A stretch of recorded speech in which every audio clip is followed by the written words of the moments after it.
Isabella escapó entre las dunas del desierto, con sus hijos a cuestas, dejando atrás la sombra de un pasado marcado por la traición y la persecución. Luchaba contra el agotamiento y el miedo de ser descubierta, pero en su huida encontró un aliado inesperado.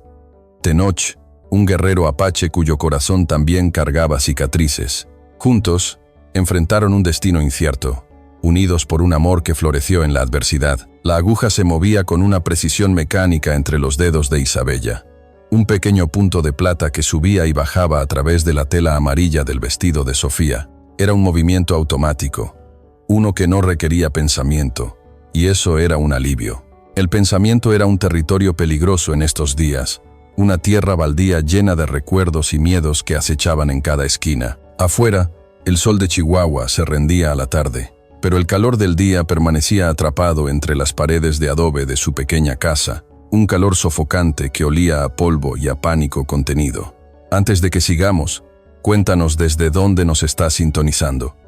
Y si esta historia te llega al corazón, asegúrate de estar suscrito, porque mañana tengo guardado algo muy especial para ti.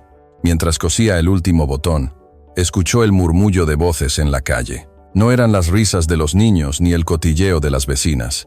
Era un murmullo bajo y feo, el tipo de sonido que se arrastraba bajo las puertas y helaba la sangre. Isabella se asomó con cautela por la celosía de la ventana. Vio un grupo de hombres reunidos alrededor del pozo, sus sombreros sombreando rostros graves. La noticia llegó a ella en fragmentos llevados por el viento. Otro hombre había sido ejecutado en la plaza, un granjero que se había negado a ceder sus tierras al ejército del coronel Vargas. Lo habían colgado al mediodía como un ejemplo, una advertencia para cualquiera que se atreviera a desafiar al halcón que ahora tenía a Chihuahua bajo su garra. Isabella se apartó de la ventana, con el corazón martillando contra sus costillas. El nombre de Vargas era un veneno en el aire. Desde que él y sus tropas habían llegado, la ciudad se había encogido sobre sí misma, respirando con dificultad bajo el peso de su tiranía. Y por alguna razón que no podía comprender, sentía la mirada depredadora del coronel sobre ella, sobre su casa, sobre sus hijos. Un recuerdo, agudo y doloroso como un trozo de vidrio, la asaltó. La noche de su boda, con Ricardo. Él le había tomado las manos, sus ojos serios bajo la luz de las velas. Isabella, mi amor, le había dicho, hay cosas que no te he contado sobre mi trabajo, sobre los hombres con los que trato. Si algo me sucediera, ten cuidado con los hombres como Vargas. Son lobos con piel de uniforme. En ese momento, ella se había reído, descartando sus palabras como una preocupación innecesaria. Ahora, sus palabras eran un eco profético que la atormentaba en sus sueños. Ricardo se había ido, víctima de una fiebre repentina según el médico del ejército. Pero Isabella sabía en su corazón que había sido una mentira. Su esposo sabía algo, o poseía algo, que Vargas quería. Y ahora, ella y sus hijos eran lo único que quedaba. El sonido de la puerta trasera, abriéndose, la sobresaltó. Era doña Elena, su vecina, una mujer mayor cuyo rostro usualmente sereno estaba ahora descompuesto por el pánico. Isabella, tienes que irte, susurró, cerrando la puerta detrás de ella. Escuché a 2 soldados hablando en la cantina. El coronel está perdiendo la paciencia. Dice que sabe que Ricardo te dejó algo. Van a registrar cada casa si es necesario. Vendrán esta noche. Los ojos de Elena se posaron en Sofía y Diego, que dormían la siesta en un petate en el rincón. La compasión y el miedo luchaban en su mirada. Metió la mano en su rebozo y sacó un pequeño bulto de tela, envuelto con fuerza. No sé qué es esto, dijo, empujándolo en las manos de Isabella. Ricardo me lo dio hace meses. Me hizo jurar que te lo daría solo si el peligro era inminente. Me dijo que era la llave de un nuevo comienzo. La tela era áspera al tacto, y en su interior, algo pequeño y duro se sentía extrañamente pesado. No lo abras, advirtió Elena, sus dedos aferrando los de Isabella. No hasta que estés lejos de aquí, hasta que el tiempo sea el correcto. Ahora vete. Por el amor de Dios, salva a tus hijos. Isabella apenas pudo articular un gracias. Su mente era un torbellino. ¿Huir? ¿A dónde? No tenían a nadie, ni un solo peso guardado. Pero la mirada en los ojos de Elena le dijo que no había elección. La supervivencia había tomado el control. Mientras el cielo se oscurecía por completo, pasando del índigo al negro profundo. Isabella trabajaba con una eficiencia febril. Empacó un poco de pan, un queso y un odre de agua. Vistió a sus hijos aún medio dormidos, sus pequeños cuerpos calientes y maleables en sus brazos. Sofía se quejó suavemente, pero Diego simplemente apoyó la cabeza en su hombro, confiando ciegamente en su madre. Esa confianza era una bendición y una carga que le partía el corazón. Y entonces lo escucharon. Un golpe, fuerte, autoritario, en la puerta principal. ¡Pam! ¡Pam! ¡Pam! El sonido hizo vibrar el aire, sacudiendo el polvo de las vigas del techo. Sofía comenzó a llorar, un sonido agudo de miedo. Isabella le tapó la boca suavemente, con los ojos desorbitados por el terror. «Abran la puerta en nombre del coronel Vargas», gritó una voz desde afuera. No había tiempo para pensar. No había tiempo para dudar. El instinto maternal, la fuerza más antigua y poderosa del mundo, se apoderó de ella. Agarrando a Diego con un brazo y tomando la mano de Sofía con el otro, corrió hacia la pequeña salida trasera de la cocina, la que daba a un callejón estrecho y oscuro. El bulto de Elena estaba metido a la fuerza en su blusa, presionando contra su piel. Justo cuando descorría el cerrojo de madera de la puerta trasera, escuchó el crujido de la madera en el frente. Estaban derribando la puerta. Abrió la puerta trasera y se deslizó hacia la negrura del callejón. El aire nocturno era frío y olía a basura y a miedo. Tiró de Sofía, que tropezaba, y apretó a Diego contra su pecho. Detrás de ellos, las luces de las linternas inundaron su hogar vacío. Se oían gritos y el sonido de botas pesadas pisando el suelo de su vida destrozada. Isabella no miró hacia atrás. Corrió hacia la oscuridad en el borde de la ciudad, hacia la promesa incierta y aterradora del desierto, con el eco de las botas y las antorchas de la partida de caza del halcón persiguiéndolos en las sombras. El mundo se había disuelto en una tormenta de arena y furia. Durante horas, el cielo y la tierra se habían vuelto uno, un torbellino ocre que los había azotado, cegado y desorientado. Cuando el viento finalmente amainó, el paisaje que conocían había desaparecido. Las dunas habían cambiado de forma. Las pocas referencias que Isabella había memorizado habían sido borradas, y el sol, ahora en su cenit, golpeaba con una crueldad implacable. Se sentía como si el desierto mismo los hubiera tragado y escupido en un lugar sin nombre ni esperanza. El agua en el odre estaba peligrosamente baja, apenas un fondo tibio que sabía a cuero y desesperación. Cada sorbo era una agonía, una elección entre la sed abrasadora del momento y la certeza de que no habría más después. Diego, demasiado pequeño para comprender la magnitud del peligro, lloriqueaba en silencio, con los labios agrietados. Sofía, aunque solo tenía 7 años, parecía entenderlo todo. Caminaba con una determinación sombría, sus ojos fijos en la espalda de su madre, como si fuera la única estrella en un universo hostil. Isabella encontró un saliente de roca que ofrecía una miserable franja de sombra. Se derrumbaron allí, sus cuerpos exhaustos pegados a la piedra caliente. Mientras Isabella repartía una migaja de pan seco, Diego, con esa curiosidad inocente de los niños, se acercó a un pequeño agujero en la base de la roca. Su manita se extendió hacia la oscuridad. Un siseo. El sonido fue eléctrico, más rápido que un pensamiento. Isabella no vio a la serpiente, solo el movimiento borroso y el sonido que prometía una muerte rápida y dolorosa. Se lanzó hacia adelante, gritando el nombre de su hijo, y lo arrancó del suelo en un solo movimiento violento. Aterrizaron en un montón desordenado a varios metros de distancia. Una víbora de cascabel, gruesa como el brazo de un hombre, se deslizó fuera del agujero, su cola vibrando una advertencia mortal antes de desaparecer de nuevo en la oscuridad. Isabella abrazó a Diego con tanta fuerza que él se quejó. Le temblaban las manos. Revisó cada centímetro de su piel, buscando una marca, una gota de sangre, pero no encontró nada.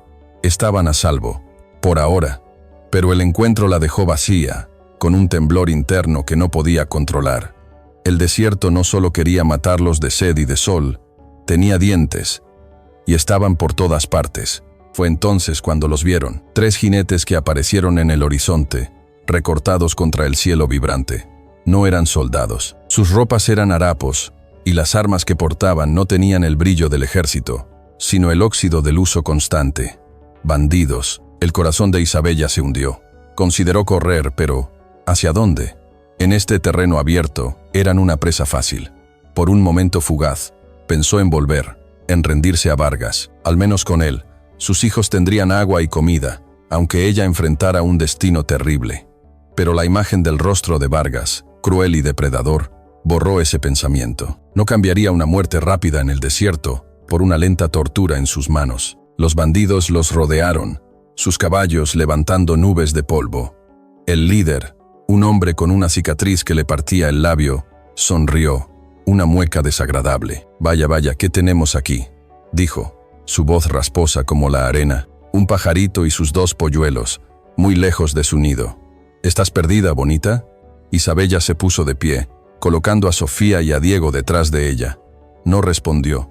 Mirarlo a los ojos era como mirar a la serpiente, sin alma, solo instinto y hambre. «El silencio no te sentará bien aquí», continuó el bandido, desmontando. «El desierto se traga a todos los que no tienen nada que ofrecer. Y tú no pareces tener mucho. Pero encontraremos algo de valor, no te preocupes». Se acercó, y sus hombres se rieron.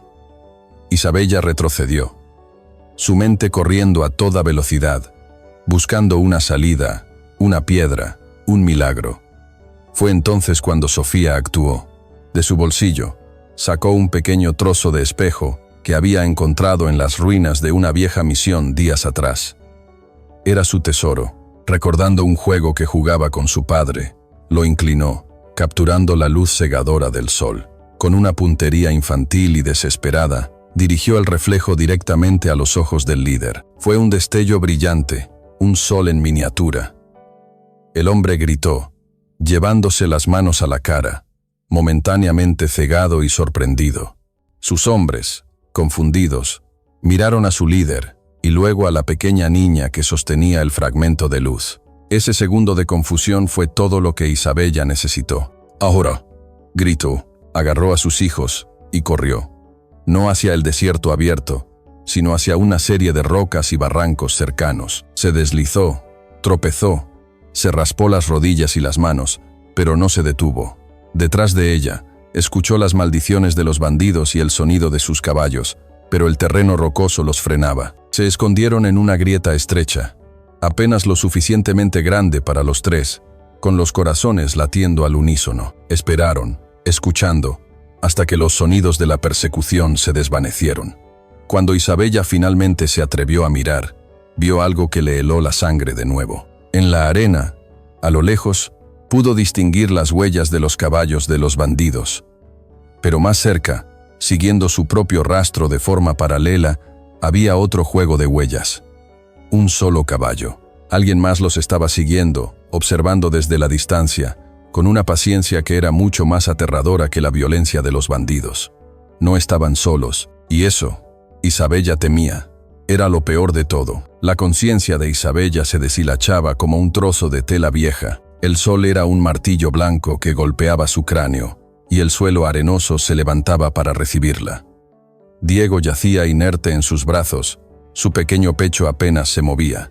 Sofía, valiente hasta el final, se había derrumbado a su lado, con un gemido suave. Se acabó, pensó Isabella. Este era el final del camino. Su última oración no fue para ella misma, sino para que sus hijos no sufrieran. Luego, la oscuridad la reclamó. Despertó con la sensación de un milagro. Unas gotas de agua, frescas y dulces, rozaban sus labios agrietados. Abrió los ojos y vio un rostro por encima de ella, un rostro que no pertenecía a sus pesadillas. Era el rostro del jinete solitario. Estaba arrodillado a su lado, con el ceño fruncido por la concentración, dejando caer agua en su boca desde la palma de su mano. La piel de su mano era callosa, pero el gesto era de una delicadeza increíble. Isabella tosió, incorporándose con brusquedad. Su primer instinto fue el miedo. Se arrastró hacia atrás, protegiendo instintivamente a sus hijos. El hombre no se movió. Simplemente la observó con unos ojos oscuros e insondables, tan profundos como el cielo nocturno del desierto. Llevaba el pelo largo y negro, y su piel tenía el color del barro rojizo del río. Era un guerrero apache, un chiricahua, la encarnación de todas las historias de terror que había escuchado, pero en su rostro no había crueldad, solo una grave y solemne quietud. Otro guerrero, que había permanecido junto a los caballos, se acercó y le dijo algo a su compañero, en una lengua gutural y fluida. Aunque Isabella no entendió las palabras, el tono era de advertencia. El segundo guerrero la señaló, luego al cielo, como si ella fuera un mal presagio. El primer hombre, el que la había ayudado, escuchó en silencio.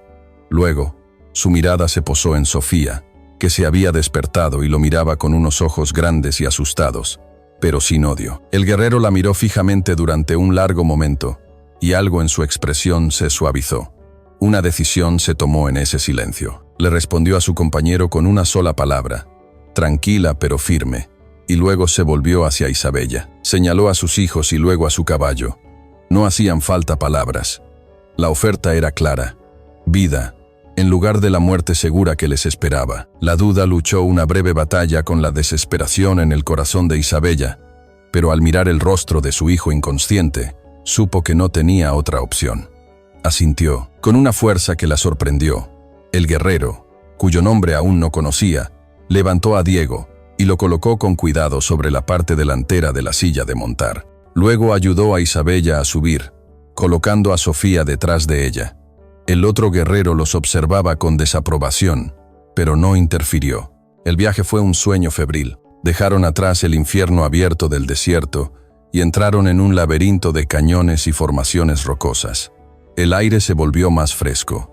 Las paredes de roca se elevaban a ambos lados, protegiéndolos del sol. Era como entrar en las venas de la tierra misma.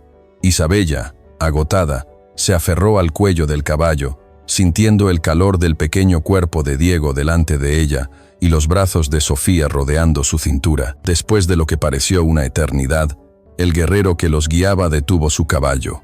Habían llegado a un pequeño nicho en la pared del cañón, donde un puñado de piedras estaban apiladas cuidadosamente. Adornado con plumas de águila y cintas de cuero seco, parecía un pequeño altar.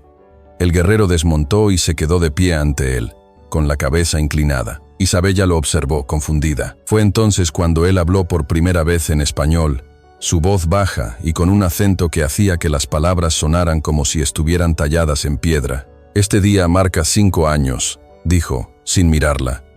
«En este día, los soldados vinieron a mi antiguo campamento. Se llevaron a mi esposa y a mi hijo». Hizo una pausa, y el dolor en esa simple declaración fue tan vasto como el propio desierto. «Estaba aquí, haciendo memoria por ellos, cuando vi el destello de tu espejo. Cuando los encontré, el aliento se atascó en la garganta de Isabella.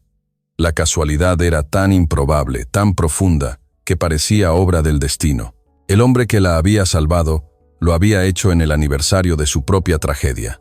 Una tragedia infligida por hombres como los que la perseguían. Un vínculo invisible, forjado en el dolor compartido y la supervivencia, se formó entre ellos en ese momento. «Me llamo Tenoch», dijo finalmente volviéndose para mirarla. «Isabella», susurró ella. Tenoch asintió y la ayudó a bajar del caballo.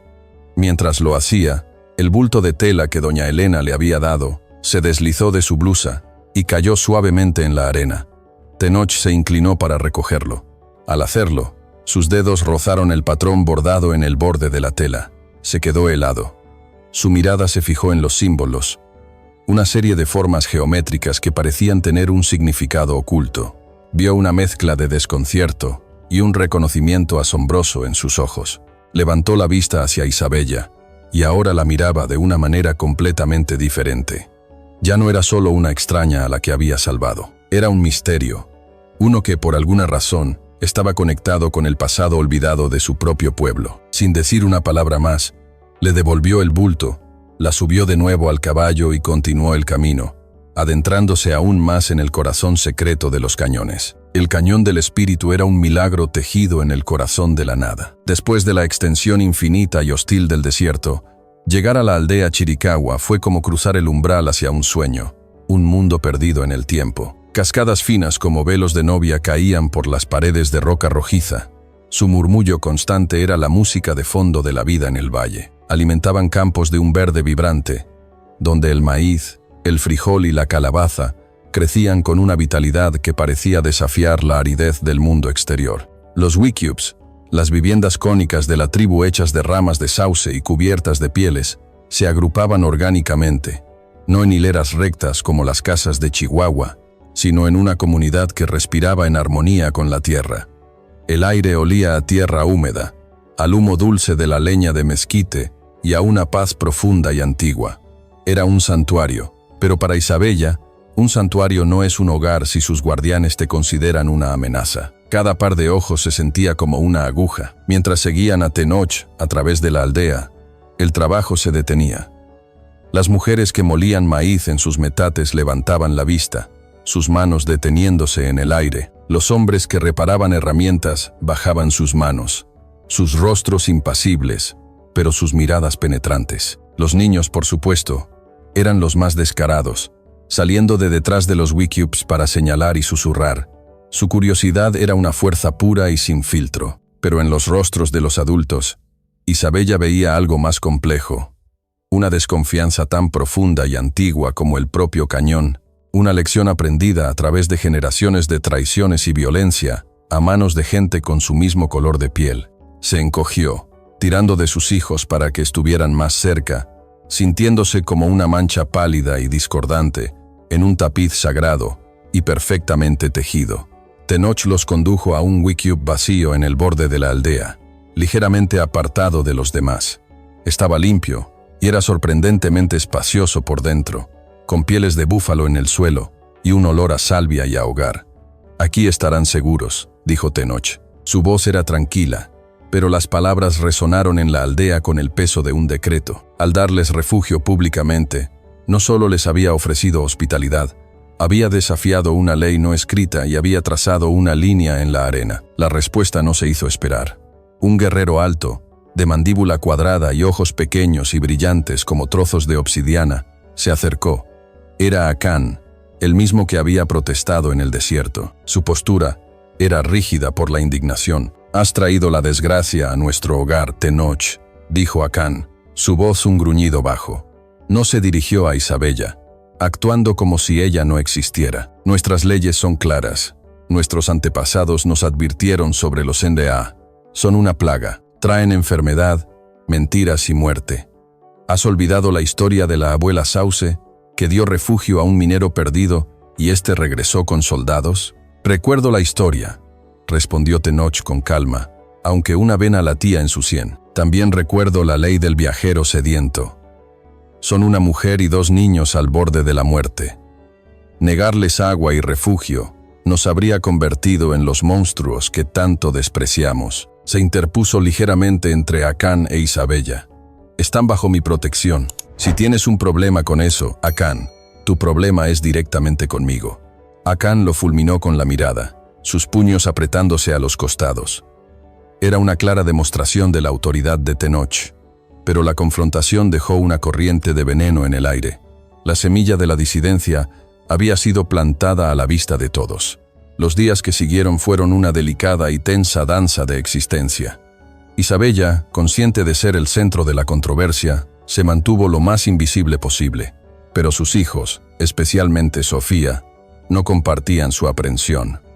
La resiliencia de la niñez es un idioma universal.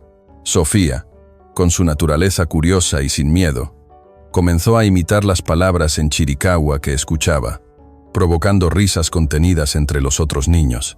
Pronto, una niña de su edad, llamada Nita, la invitó a un juego que consistía en hacer muñecas con cáscaras de maíz. Sus madres las observaban desde la distancia, la madre de Nita y la propia Isabella, en una tregua silenciosa y tensa, unidas por el simple hecho de ver a sus hijas jugar.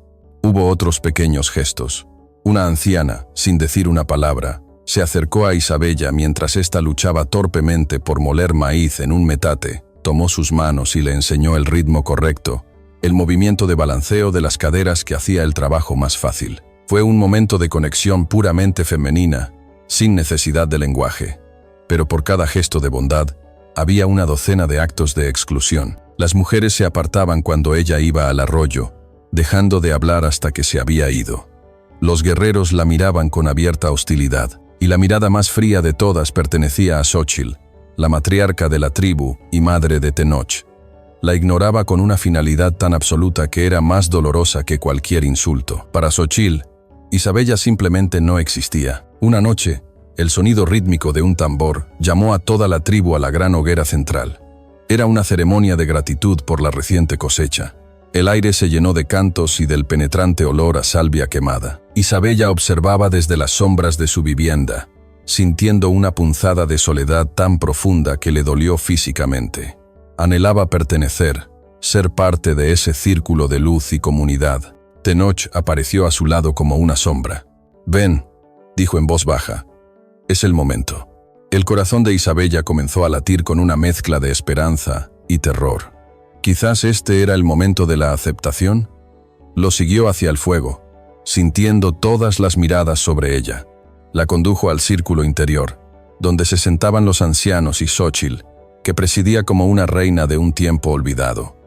El canto se desvaneció. El silencio cayó, pesado y expectante. «Madre», dijo Tenoch, su voz clara y llena de respeto, pero con un matiz de desafío. «Esta es Isabella. Le debemos la vida, pues fue su hijo quien nos guió hacia ella en el desierto. Pido para ella y sus hijos la bienvenida de nuestro pueblo, como dictan nuestras tradiciones más antiguas». Xochitl levantó la vista. Sus ojos negros, pozos de un dolor antiguo, pasaron sobre Isabella como si fuera un fantasma, sin detenerse, sin reconocer su presencia. No había odio en su mirada, sino algo mucho peor, una indiferencia tan profunda y absoluta que era como un muro de hielo. Luego, sin pronunciar una sola palabra, se volvió hacia otro anciano y comenzó a hablar en voz baja sobre la asignación de las pieles de ciervo. El desaire fue público, calculado y brutal. Un murmullo colectivo recorrió a la multitud. Isabella sintió el calor de la humillación subir por su cuello, una quemadura peor que la del sol del desierto. Había sido declarada invisible, una no entidad. A su lado, Tenoch se puso rígido, su mandíbula apretada con una furia que luchaba por contener. El rechazo de su madre no era solo un insulto para Isabella. Era un desafío directo a su juicio y a su autoridad como líder. Mientras se retiraban del círculo de luz, derrotados sin haber luchado, Isabella sintió una mirada diferente sobre ella. No era hostil como la de Acán, ni vacía como la de Xochitl. Era penetrante, curiosa, casi analítica. Buscó su origen y se encontró con los ojos de Citlali, la chamán. La anciana no la miraba a la cara. Su extraña y brillante mirada estaba fija en el bulto de tela que Isabella llevaba siempre consigo, escondido bajo su rebozo. La expresión de la chamán era de una concentración tan intensa que resultaba inquietante, como si pudiera ver a través de la tela, a través del tiempo, directamente al secreto que ardía en su interior. La humillación pública en la ceremonia del fuego había sido una declaración de guerra silenciosa por parte de Xochitl. A la mañana siguiente, la matriarca se presentó en la entrada de la vivienda de Isabella, su sombra larga y delgada en la luz del amanecer. Su rostro era una máscara de fría determinación. «Tenoch insiste en que te quedes», dijo Xochitl, su voz tan plana y dura como una roca de río.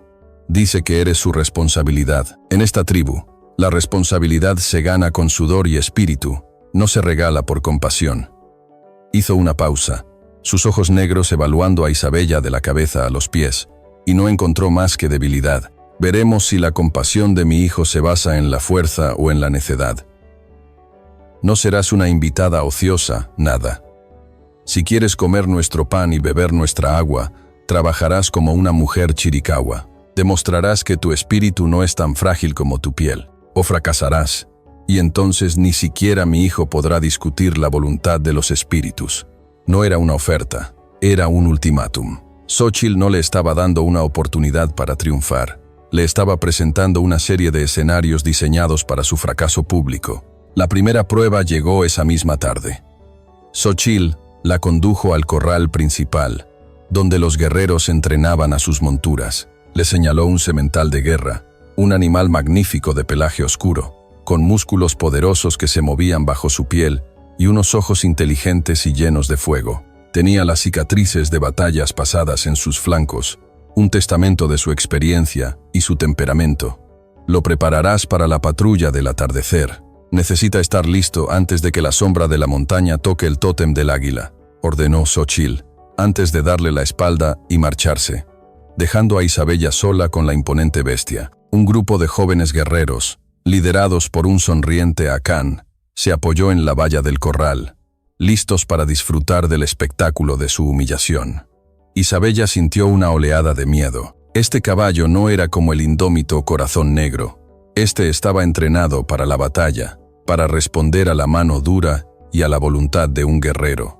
Respiró hondo, apartando las burlas y las dudas. Recordó las lecciones de su padre, no sobre la fuerza, sino sobre la confianza. Se acercó al animal lentamente, sin mirarlo directamente a los ojos, un gesto de sumisión y respeto. Le habló en voz baja, con un tono suave y tranquilizador, no con órdenes, sino con murmullos. El caballo, que esperaba la brusquedad de un guerrero, ladeó la cabeza, curioso. Isabella extendió una mano, no para agarrar las riendas, sino para ofrecer su olor.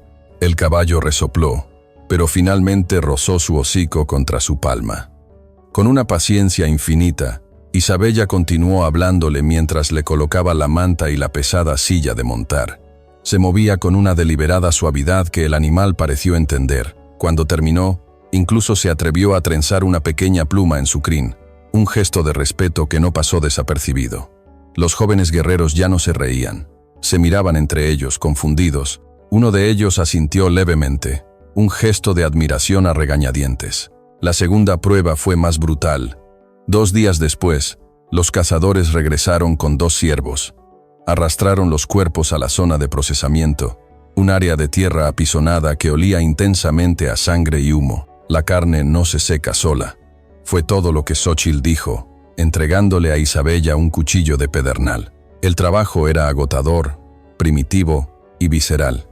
Sus manos, acostumbradas a la delicadeza de la aguja y el hilo, no estaban hechas para el filo vasto de la piedra ni para la tarea de desollar y cortar carne. Los músculos de su espalda y brazos ardían con un fuego que no conocía. El olor metálico de la sangre era abrumador, y las moscas zumbaban a su alrededor en una nube persistente. Luchó por imitar los movimientos eficientes de las otras mujeres, pero su cuchillo resbalaba, sus cortes eran torpes. Sentía las miradas críticas y las sonrisas de suficiencia sobre ella. En un momento, el cuchillo se le escapó y le hizo un corte en la mano. Ahogó un grito de dolor, pero antes de que pudiera flaquear, vio a Sofía y a Diego observándola desde la distancia, con los rostros llenos de preocupación. Esa visión fue todo el combustible que necesitaba. Se envolvió la mano con un trozo de tela, apretó la mandíbula y continuó trabajando, ignorando el dolor punzante y el agotamiento que la hacía temblar. No les daría la satisfacción de verla rendirse. Al tercer día llegó la prueba final, la más sutil y peligrosa. Era un pequeño ritual al atardecer para bendecir un nuevo lote de puntas de flecha. El círculo era íntimo. Solo Xochitl, Tenoch, Citlali la chamán, y 3 de los ancianos más respetados. Era una prueba de espíritu y reverencia, no de fuerza física. Xochitl le indicó a Isabella que la ayudara. Su tarea era simple: sostener los objetos sagrados y pasárselos a Xochitl en el momento preciso del canto. Sostuvo una pipa de piedra, un cuenco de arcilla con brasas de cedro humeante. Sus manos, hinchadas y con ampollas por el trabajo de los días anteriores, se sentían torpes, como si no le pertenecieran. El último objeto era un cuchillo ceremonial, una hoja de obsidiana negra y brillante, tan afilada como el cristal, con un mango envuelto en cuero de ciervo sagrado. Se decía que contenía el espíritu de un gran cazador. Se lo tendió a Xochitl. Por una fracción de segundo, sus dedos agotados, entumecidos por el dolor, fallaron. El cuchillo se le escapó de la mano. El tiempo pareció ralentizarse. Isabella vio el cuchillo caer, girando lentamente en el aire. El sonido que hizo al golpear las losas de piedra del círculo sagrado fue desproporcionadamente alto, un clac agudo y definitivo que resonó en el silencio mortal. Un jadeo colectivo escapó de los ancianos. Citlali abrió los ojos de golpe. Dejar caer un objeto sagrado, especialmente uno tan importante, era un presagio terrible, un acto de profanación, una señal segura de que el portador tenía un espíritu impuro. El rostro de Isabella perdió todo color. El fracaso, total e irrefutable, la inundó como una ola helada. Miró a Xochitl y vio en sus ojos una chispa de oscuro y amargo triunfo. Lo sabía, parecía decir su mirada, pero antes de que pudiera pronunciar la condena que se formaba en sus labios, Tenoch actuó. Con la velocidad de una serpiente, se agachó y recogió el cuchillo. Su movimiento fue tan rápido y decisivo que capturó la atención de todos. Lo sostuvo a la luz del fuego, examinando la hoja de obsidiana con una calma autoritaria. «La hoja está intacta», declaró, su voz tranquila pero resonando con un poder que no admitía discusión. «Los espíritus no han sido ofendidos. El cuchillo es fuerte». Completó rápidamente el ritual él mismo, pasando el cuchillo a su madre, cuya boca se cerró en una línea apretada de furia contenida. El momento de la acusación había pasado, sofocado por la rápida intervención de su hijo. Más tarde esa noche, él la encontró sentada sola, temblando. «He fallado», susurró ella, con la voz rota. «Les he demostrado que tenían razón». «No has fallado», respondió Tenoch suavemente. Le mostró el cuchillo. Bajo la luna, la hoja estaba perfecta. Tu cuerpo estaba cansado, pero tu espíritu nunca se rindió. Eso es lo que yo vi. Y eso es lo que más importa. Le devolvió el cuchillo. Esto quedará entre nosotros. Su protección, su fe inquebrantable en ella, creó un nuevo y poderoso vínculo de confianza entre ellos. Pero mientras Isabella sentía una oleada de gratitud, no vio la conversación que tuvo lugar al otro lado de la plaza, donde uno de los ancianos se acercó a Tenoch. «Ten cuidado, hijo del halcón», le advirtió el anciano, su voz grave. «Estás atando tu destino con demasiada fuerza al de esta extranjera. El amor puede ser un poderoso aliado, pero también puede cegar al líder más sabio. El hilo que los une podría convertirse en la soga que ahogue a nuestra tribu». La paz que Isabella había comenzado a tejer era tan frágil como una telaraña al amanecer, y se rompió con una violencia silenciosa. Sucedió una mañana, cuando un grito agudo atravesó la calma de la aldea. Una de las yeguas más preciadas de la tribu, un animal de pelaje perlado famoso por su velocidad, yacía muerta en su corral. No había herida alguna, ni espuma en su boca, ni signos de enfermedad o lucha. Simplemente, su corazón había dejado de latir en la quietud de la noche. Su muerte era antinatural, un vacío en el orden de las cosas. El pánico, un veneno frío y rastrero, se extendió por la aldea. La muerte inexplicable de un animal tan sano y fuerte era un augurio de la peor clase. Akan, cuyo desprecio por Isabella solo había aumentado desde su humillación, no perdió tiempo en avivar las llamas del miedo. Se paró en medio de la plaza, con la voz resonando para que todos lo oyeran. «Es la magia de la extranjera», proclamó, señalando implícitamente hacia la vivienda de Isabella. «Les advertí, desde que dejó caer el cuchillo sagrado, ha abierto una puerta a los malos espíritus. La tierra misma la rechaza. Esta es solo la primera señal». Las palabras de Akan eran veneno y encontraron terreno fértil en los corazones asustados de la gente. Isabella sintió el cambio de inmediato. Las pocas miradas de respeto a regañadientes que había ganado se evaporaron, reemplazadas por un miedo abierto y una hostilidad renovada. Volvía a ser la intrusa, la bruja, la fuente de todo mal. 2 días después, la segunda señal se manifestó. El arroyo que era la sangre vital de la aldea, siempre una corriente de agua cristalina que bajaba de las montañas, amaneció teñido de un inquietante color marrón rojizo, como si la tierra estuviera sangrando. El agua olía a lodo y a decadencia. Aunque el arroyo volvió a aclararse al mediodía, el daño ya estaba hecho. Citlali, la chamán, se paró junto a la orilla, oliendo el agua y probando la tierra. Tras un largo y teatral silencio, declaró que un espíritu impuro, una presencia que no pertenecía a ese lugar, estaba envenenando el alma de la comunidad desde dentro. No nombró a Isabella, pero no fue necesario. Cada palabra era una flecha apuntada directamente a su corazón. La paranoia colectiva alcanzó un punto de ebullición cuando un niño pequeño, el hijo de 4 años de una tejedora llamada Shima, desapareció. Se había alejado de su madre para perseguir una mariposa de alas azules y no había regresado. Shima corría desesperada por la aldea, su voz un lamento agudo que llamaba el nombre de su hijo. Inmediatamente, se organizaron partidas de búsqueda. Pero esta vez, la crisis no unió a la gente con Isabella, la aisló aún más. Mientras los guerreros se preparaban, Isabella vio cómo la gente la rehuía activamente. Las madres agarraban a sus propios hijos y los metían en sus wicubs cuando ella pasaba. Xochitl la encontró fuera de su vivienda, y aunque no dijo nada, su mirada era una acusación fría y pesada. «Tú has hecho esto», parecían decir sus ojos. «Te llevas a nuestros hijos como te llevaste el alma del mío». El aislamiento era total. Era una leprosa, una paria. Tenoch, furioso por la injusticia, la defendió ferozmente. «Están ciegos por el miedo», le gritó al consejo. «Es solo un niño perdido, puede pasar en cualquier momento». Pero sus palabras se perdían en el muro de la superstición. Isabella, con el corazón encogido por la angustia de Shima, se negó a quedarse de brazos cruzados.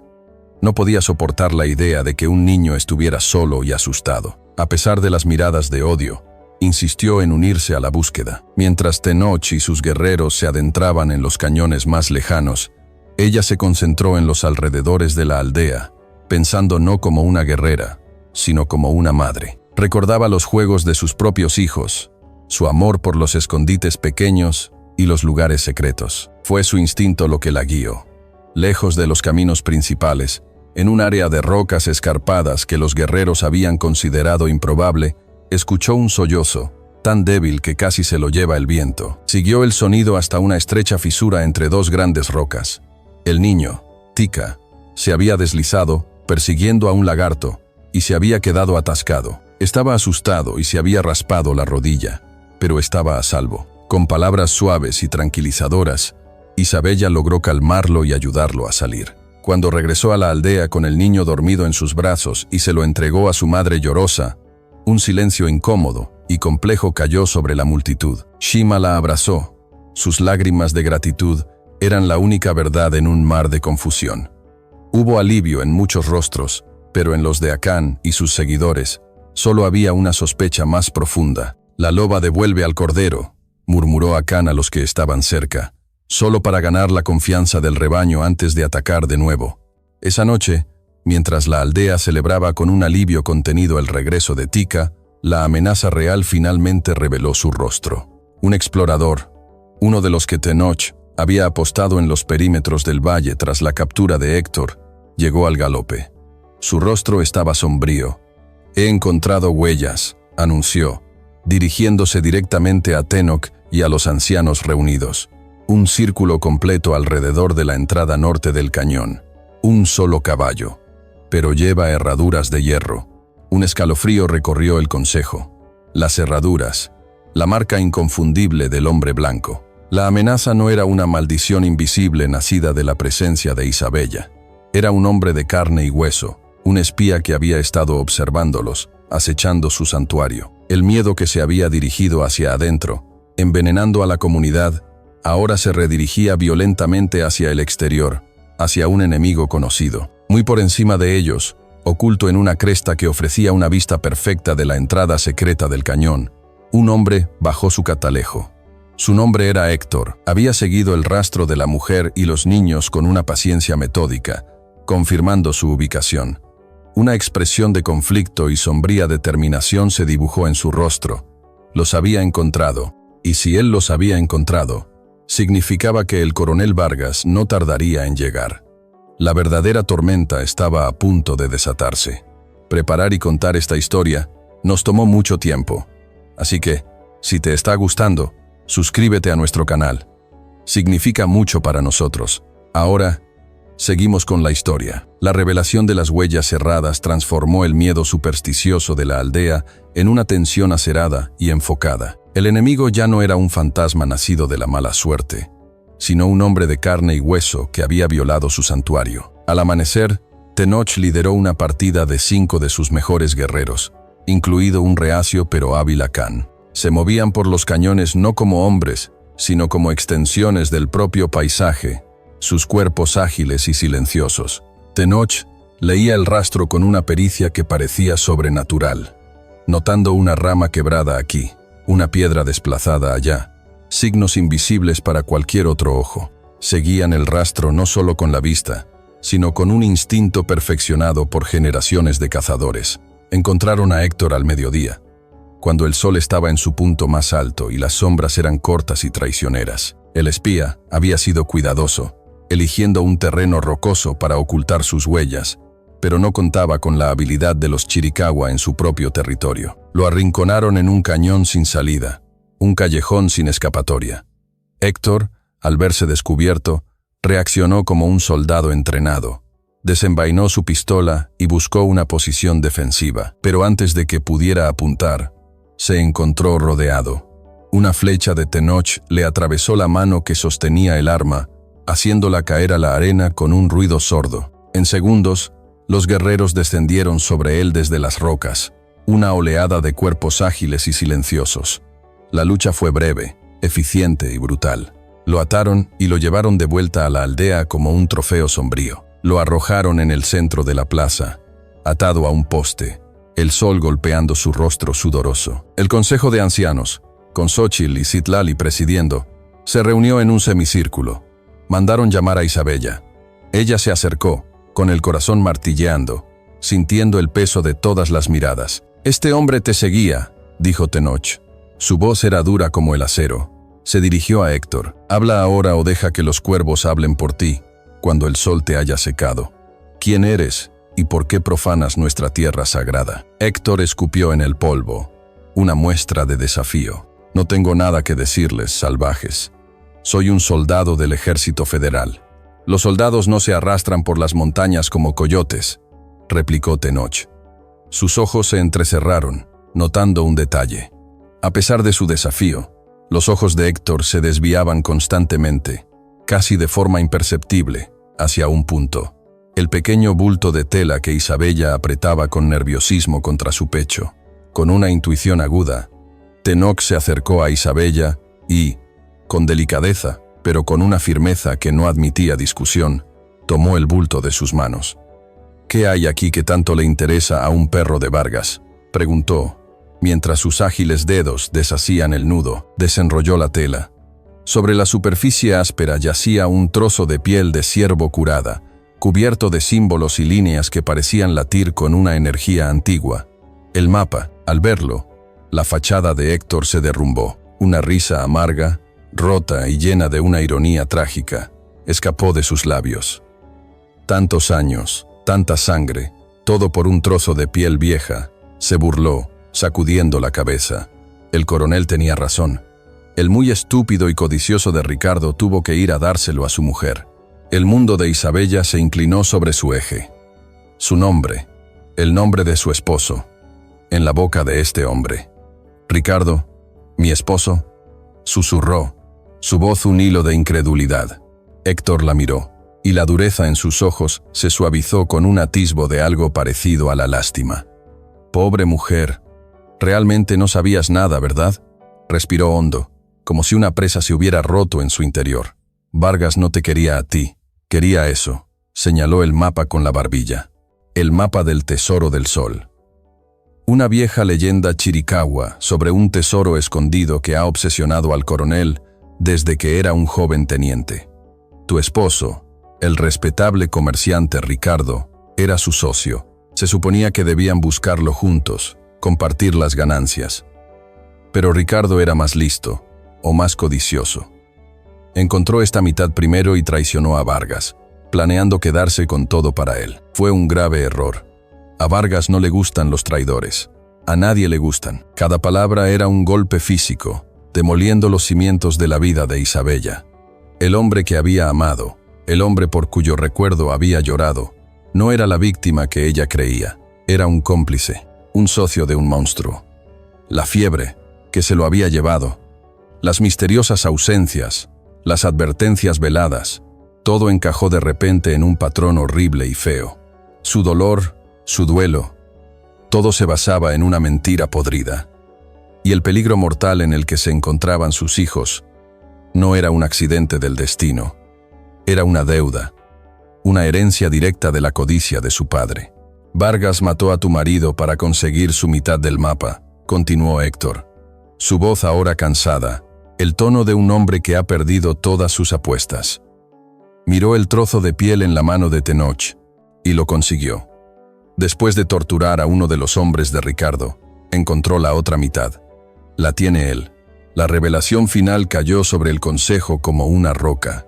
Ya no era solo la búsqueda de un mapa, era una carrera. Y su enemigo no solo sabía que existía el tesoro y dónde buscarlo, sino que poseía la mitad de la llave. Y ahora, gracias a él, sabía exactamente dónde estaba la otra mitad. Tenoch se arrodilló frente a Isabella, su rostro lleno de una empatía que trascendía la situación. Vio el shock y la traición que la destrozaban. «Este no es tu pecado, Isabella», dijo en voz baja. Su voz era un ancla en su mundo que se desmoronaba.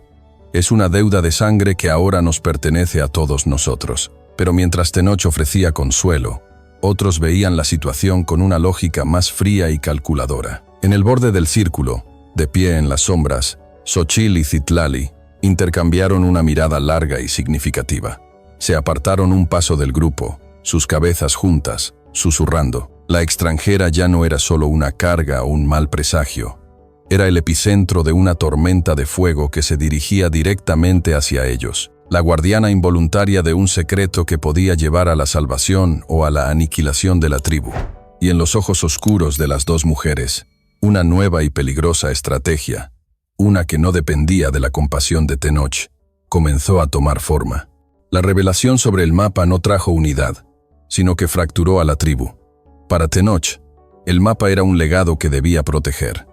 Para Isabella, era la dolorosa respuesta a las mentiras de su pasado. Pero para Xochitl y Citlali, era una amenaza existencial, una brasa que, si no se extinguía, atraería un infierno de fuego y pólvora a su hogar. Esa noche, las dos mujeres se reunieron en la oscuridad del wickiup de la chamán. El aire estaba cargado con el olor de hierbas secas y secretos. «Tenoch está ciego», dijo Xochitl. Su voz era un siseo bajo y furioso. «Su compasión por esa mujer nos destruirá a todos. Ve en ella a una víctima, no el señuelo que es».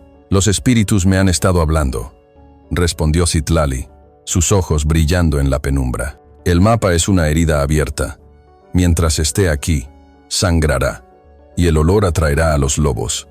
La gente tiene miedo, pero su miedo no tiene dirección. Debemos darle una». Su plan era tan brillante como despiadado.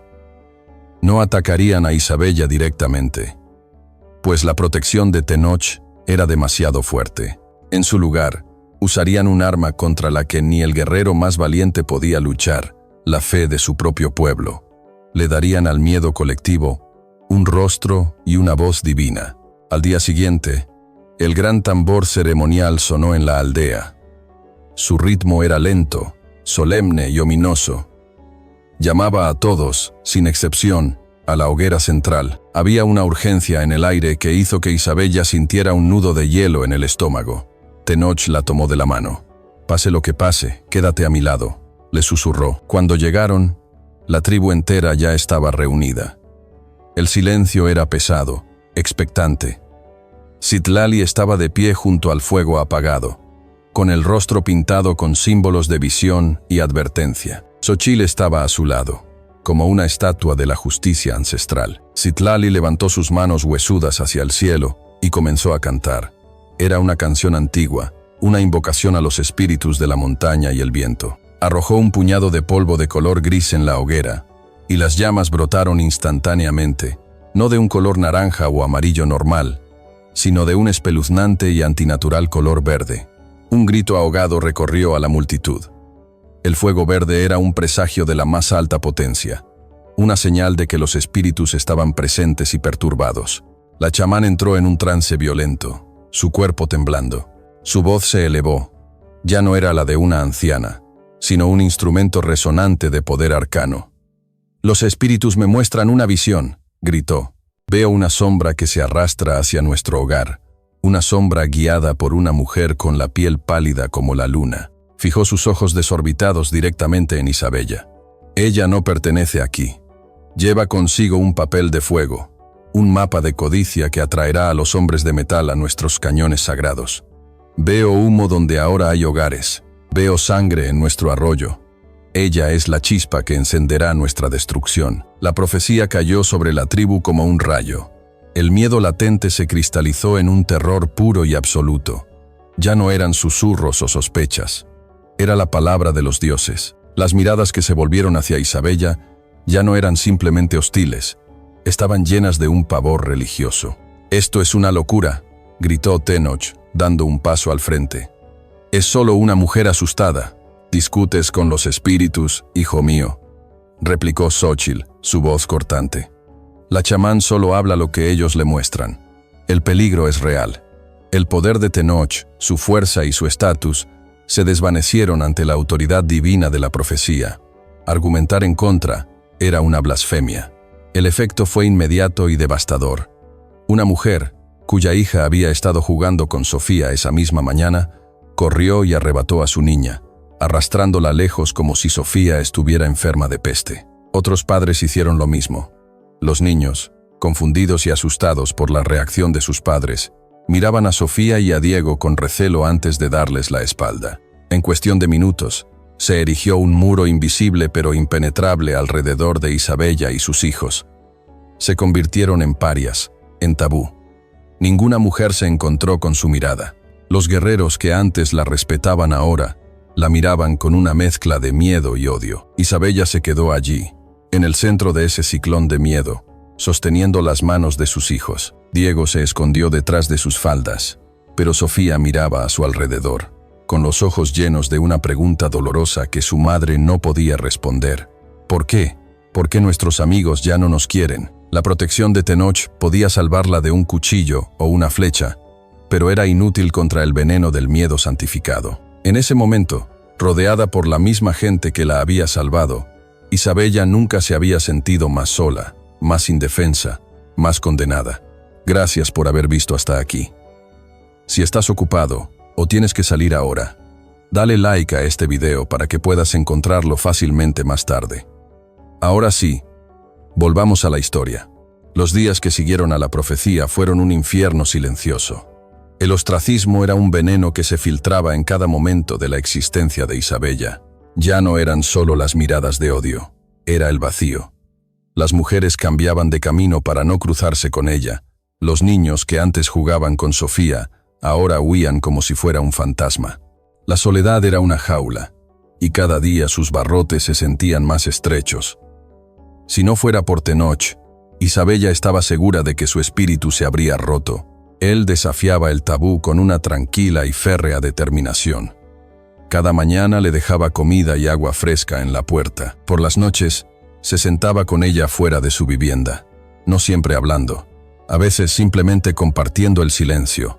Su presencia era un escudo contra la hostilidad del resto del mundo. Sus acciones no pasaban desapercibidas y el abismo entre él y su pueblo, especialmente con Acán y los ancianos, se hacía cada vez más profundo. Lo veían como un hombre hechizado, un líder que había perdido el rumbo. Una mañana, harto de la atmósfera sofocante de la aldea, Tenoch tomó una decisión. «Saldremos de caza», anunció. Luego, para sorpresa de todos, se volvió hacia Isabella. «Vendrás con nosotros. Es hora de que aprendas los caminos del cañón, no como una prisionera, sino como una aprendiz». La decisión fue una afrenta directa a la profecía. Acán protestó airadamente, pero Tenoch lo silenció. «Irás tú también, Acán, y verás con tus propios ojos que no hay magia oscura, solo una mujer tratando de sobrevivir». Unos pocos guerreros jóvenes, leales a Tenoch, se unieron al grupo, dejaron atrás la aldea y se adentraron en los cañones secundarios. Por primera vez en semanas, Isabella sintió que podía respirar de nuevo. El aire era limpio, y el silencio no era de rechazo, sino de paz. Tenoch le enseñó a identificar las huellas de los animales, a distinguir las plantas comestibles de las venenosas, a leer el lenguaje del viento en las hojas de los álamos. Siguieron el rastro de un gran ciervo durante horas. Finalmente, lo encontraron pastando en un pequeño claro. Los guerreros se prepararon, pero el animal, con su agudo instinto, sintió su presencia y se preparó para huir. Estaba a punto de saltar hacia un espeso matorral donde se perdería, cuando Isabella, recordando el terreno que acababan de pasar, actuó por puro instinto. Cogió una pequeña piedra y la arrojó para que aterrizara a varios metros a la izquierda del ciervo. El sonido, pequeño pero inesperado, hizo que el animal se sobresaltara y cambiara de dirección. saltando directamente hacia el claro donde Tenoch lo esperaba. La flecha de Tenoch voló, certera y mortal. El ciervo cayó. Hubo un momento de silencio asombrado. Los jóvenes guerreros miraron a Isabella con un nuevo respeto. Su acción no había sido suerte. Había sido una astuta comprensión del terreno y del animal. Tenoch se acercó a ella, y en sus ojos vio una admiración profunda. Habían trabajado juntos, en perfecta sincronía. La victoria era compartida. En el camino de regreso, mientras llevaban su presa, el peligro los encontró. De entre las rocas surgieron 5 hombres, los mismos bandidos que los habían atacado en el desierto. Estaban más delgados y desesperados, y al ver al pequeño grupo y al ciervo, sus ojos brillaron con codicia. «Parece que hoy es nuestro día de suerte», se burló el líder de la cicatriz. El ataque fue repentino y salvaje, pero no estaban preparados para la habilidad de los guerreros Chiricahua. La lucha fue una danza mortal y veloz. Tenoch se movió con una gracia letal, sus flechas y su cuchillo, encontrando su objetivo con una precisión aterradora.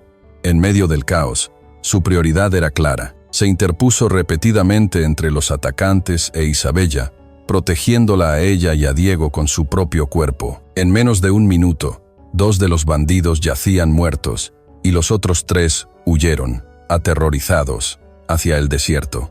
La breve y violenta batalla los dejó conmocionados pero ilesos. El peligro compartido había forjado un vínculo aún más fuerte entre ellos.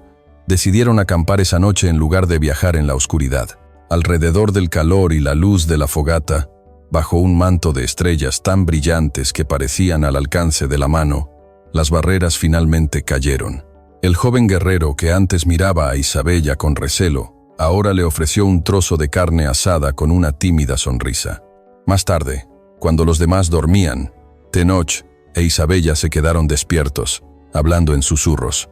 Él le habló de la soledad que sentía desde la pérdida de su familia, de la pesada carga de liderar a un pueblo asustado. Ella, por primera vez, le habló de la traición de Ricardo, del dolor de saber que su vida anterior había sido una mentira y del miedo constante de que el pasado de su esposo destruyera el futuro de sus hijos. «Miras las estrellas y ves el pasado», dijo Tenoch suavemente, señalando las constelaciones. «Mi pueblo mira las mismas estrellas y ve el camino a casa.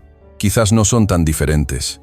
Quizás el pasado es solo un mapa para encontrar dónde perteneces ahora». La intimidad del momento era abrumadora. La calidez del fuego, la inmensidad del cielo nocturno, la profunda comprensión en los ojos del otro. Tenoch extendió la mano y apartó un mechón de pelo del rostro de Isabella. Su toque era suave, reverente.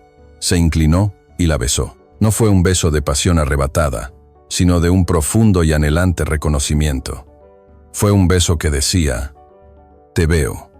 Veo tu dolor, tu fuerza, tu espíritu, y no estás sola». Isabella le devolvió el beso, y en ese contacto sintió que las piezas rotas de su corazón comenzaban a encajar de nuevo. Se separaron lentamente. Acurrucado junto a Isabella, envuelto en una manta, Diego se movió en sueños.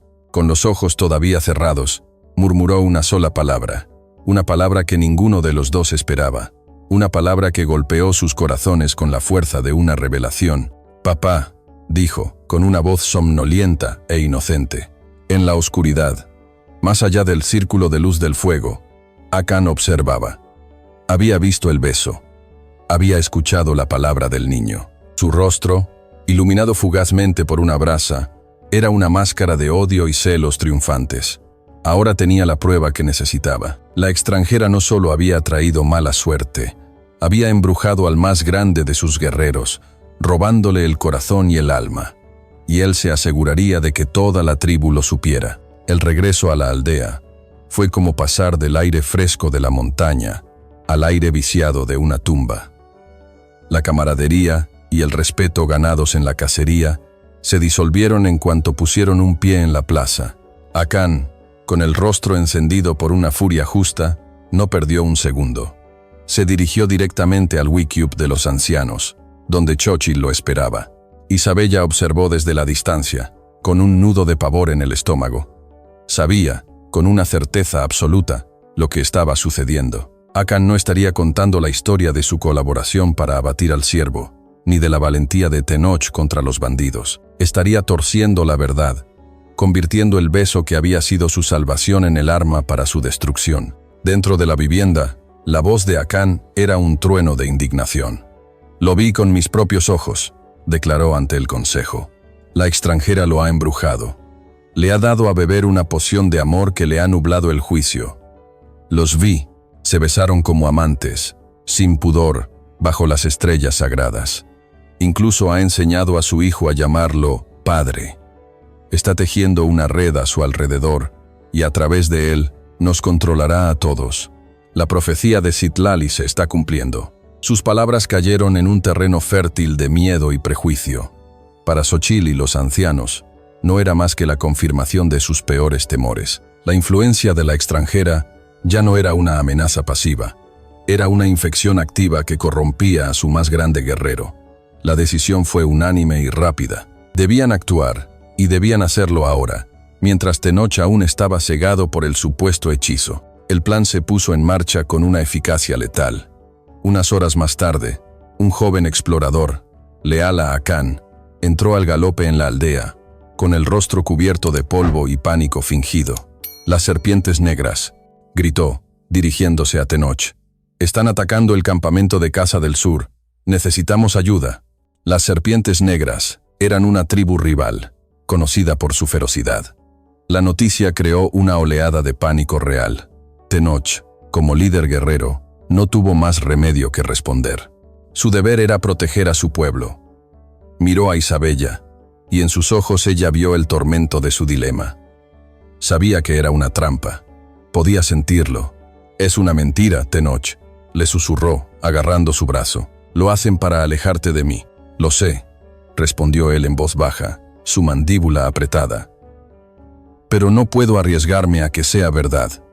El deber es el deber». Antes de irse, se volvió hacia dos guerreros jóvenes que le eran ferozmente leales. «Vigílenla, no dejen que nadie se le acerque». Luego, miró a Isabella por última vez. «Volveré antes del amanecer, te lo prometo». Y con eso, él y una docena de guerreros desaparecieron en el crepúsculo, dejando a Isabella sola y expuesta en el corazón del territorio enemigo. Tan pronto como el sonido de los cascos de los caballos se desvaneció, la atmósfera de la aldea cambió. El aire se volvió pesado, cargado de una electricidad ominosa. Los susurros cesaron. Fueron reemplazados por un silencio vigilante que era mucho más aterrador. Isabella se sentó dentro de su vivienda con sus hijos, sintiendo el peso de cientos de ojos sobre ella. Era la sensación de una presa que sabe que el depredador está cerca, oliendo el aire, esperando el momento perfecto para atacar. La noche cayó, profunda y sin luna. El único sonido era el crepitar del fuego central y el viento que soplaba a través del cañón. Isabella abrazó a sus hijos, tratando de infundirles una calma que no sentía. Fue entonces cuando la entrada de su Wicube se abrió de golpe. Era Xochitl. Detrás de ella estaban Akan y varios guerreros más. Los dos jóvenes guardias de Tenoch yacían en el suelo, aturdidos por un golpe. «¿Qué está haciendo?», preguntó Isabella, poniéndose de pie de un salto. Xochitl no respondió. Con la deliberada lentitud de un ejecutor, comenzó a registrar las pocas pertenencias de Isabella. Una manta, algo de ropa, el cuchillo de obsidiana que Tenoch le había regalado. Finalmente, sus manos encontraron un pequeño saco de cuero. Lo abrió y volcó su contenido en el suelo. Junto con algunas hierbas secas y piedras lisas, cayó un pequeño amuleto de arcilla. El amuleto estaba crudamente hecho. Tenía la forma de un hombre y un pájaro, pero los símbolos sagrados de la tribu estaban pintados al revés. Una profanación, una clara señal de magia negra. Xochitl lo recogió con 2 dedos, como si quemara. Era la prueba que ella misma había hecho y que había ordenado a uno de sus seguidores que escondiera entre las cosas de Isabella mientras todos estaban distraídos con la partida de Tenoch. Salió de la vivienda y levantó el amuleto para que todos lo vieran a la luz de las antorchas que los guerreros habían traído. Su voz resonó en la plaza silenciosa, llena de un poder teatral y una convicción helada. «La prueba está aquí», proclamó. «Mientras nuestros valientes guerreros luchan contra un enemigo, el verdadero enemigo practica su magia oscura en nuestro propio hogar. He encontrado su fetiche, su herramienta de brujería. Una ola de horror y furia recorrió a la multitud que se había congregado. La profecía se ha cumplido. La bruja ha sido revelada. Continuó Xochitl, su voz alcanzando un crescendo. El consejo ha hablado. Debemos purificar a nuestra tribu antes de que su veneno nos destruya a todos. Los guerreros de Acán se adelantaron. Sus rostros eran máscaras de odio justo. Se apoderaron de Isabella. Ella luchó, no por ella, sino por sus hijos, que gritaban de terror. Pero era inútil. La trampa se había cerrado. No había escapatoria.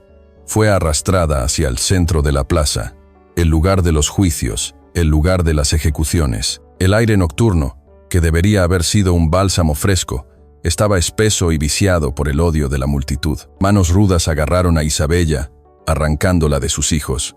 Luchó con la ferocidad de una leona, no por su propia vida, sino por la de ellos. Pero sus fuerzas eran insignificantes contra las de los guerreros de Acán. La arrastraron por el polvo de la plaza central, un lugar que había presenciado sus pruebas y su humillación, y que ahora se preparaba para ser el escenario de su aniquilación. Sus ojos se fijaron en el centro de la plaza, y el aliento se le heló en los pulmones.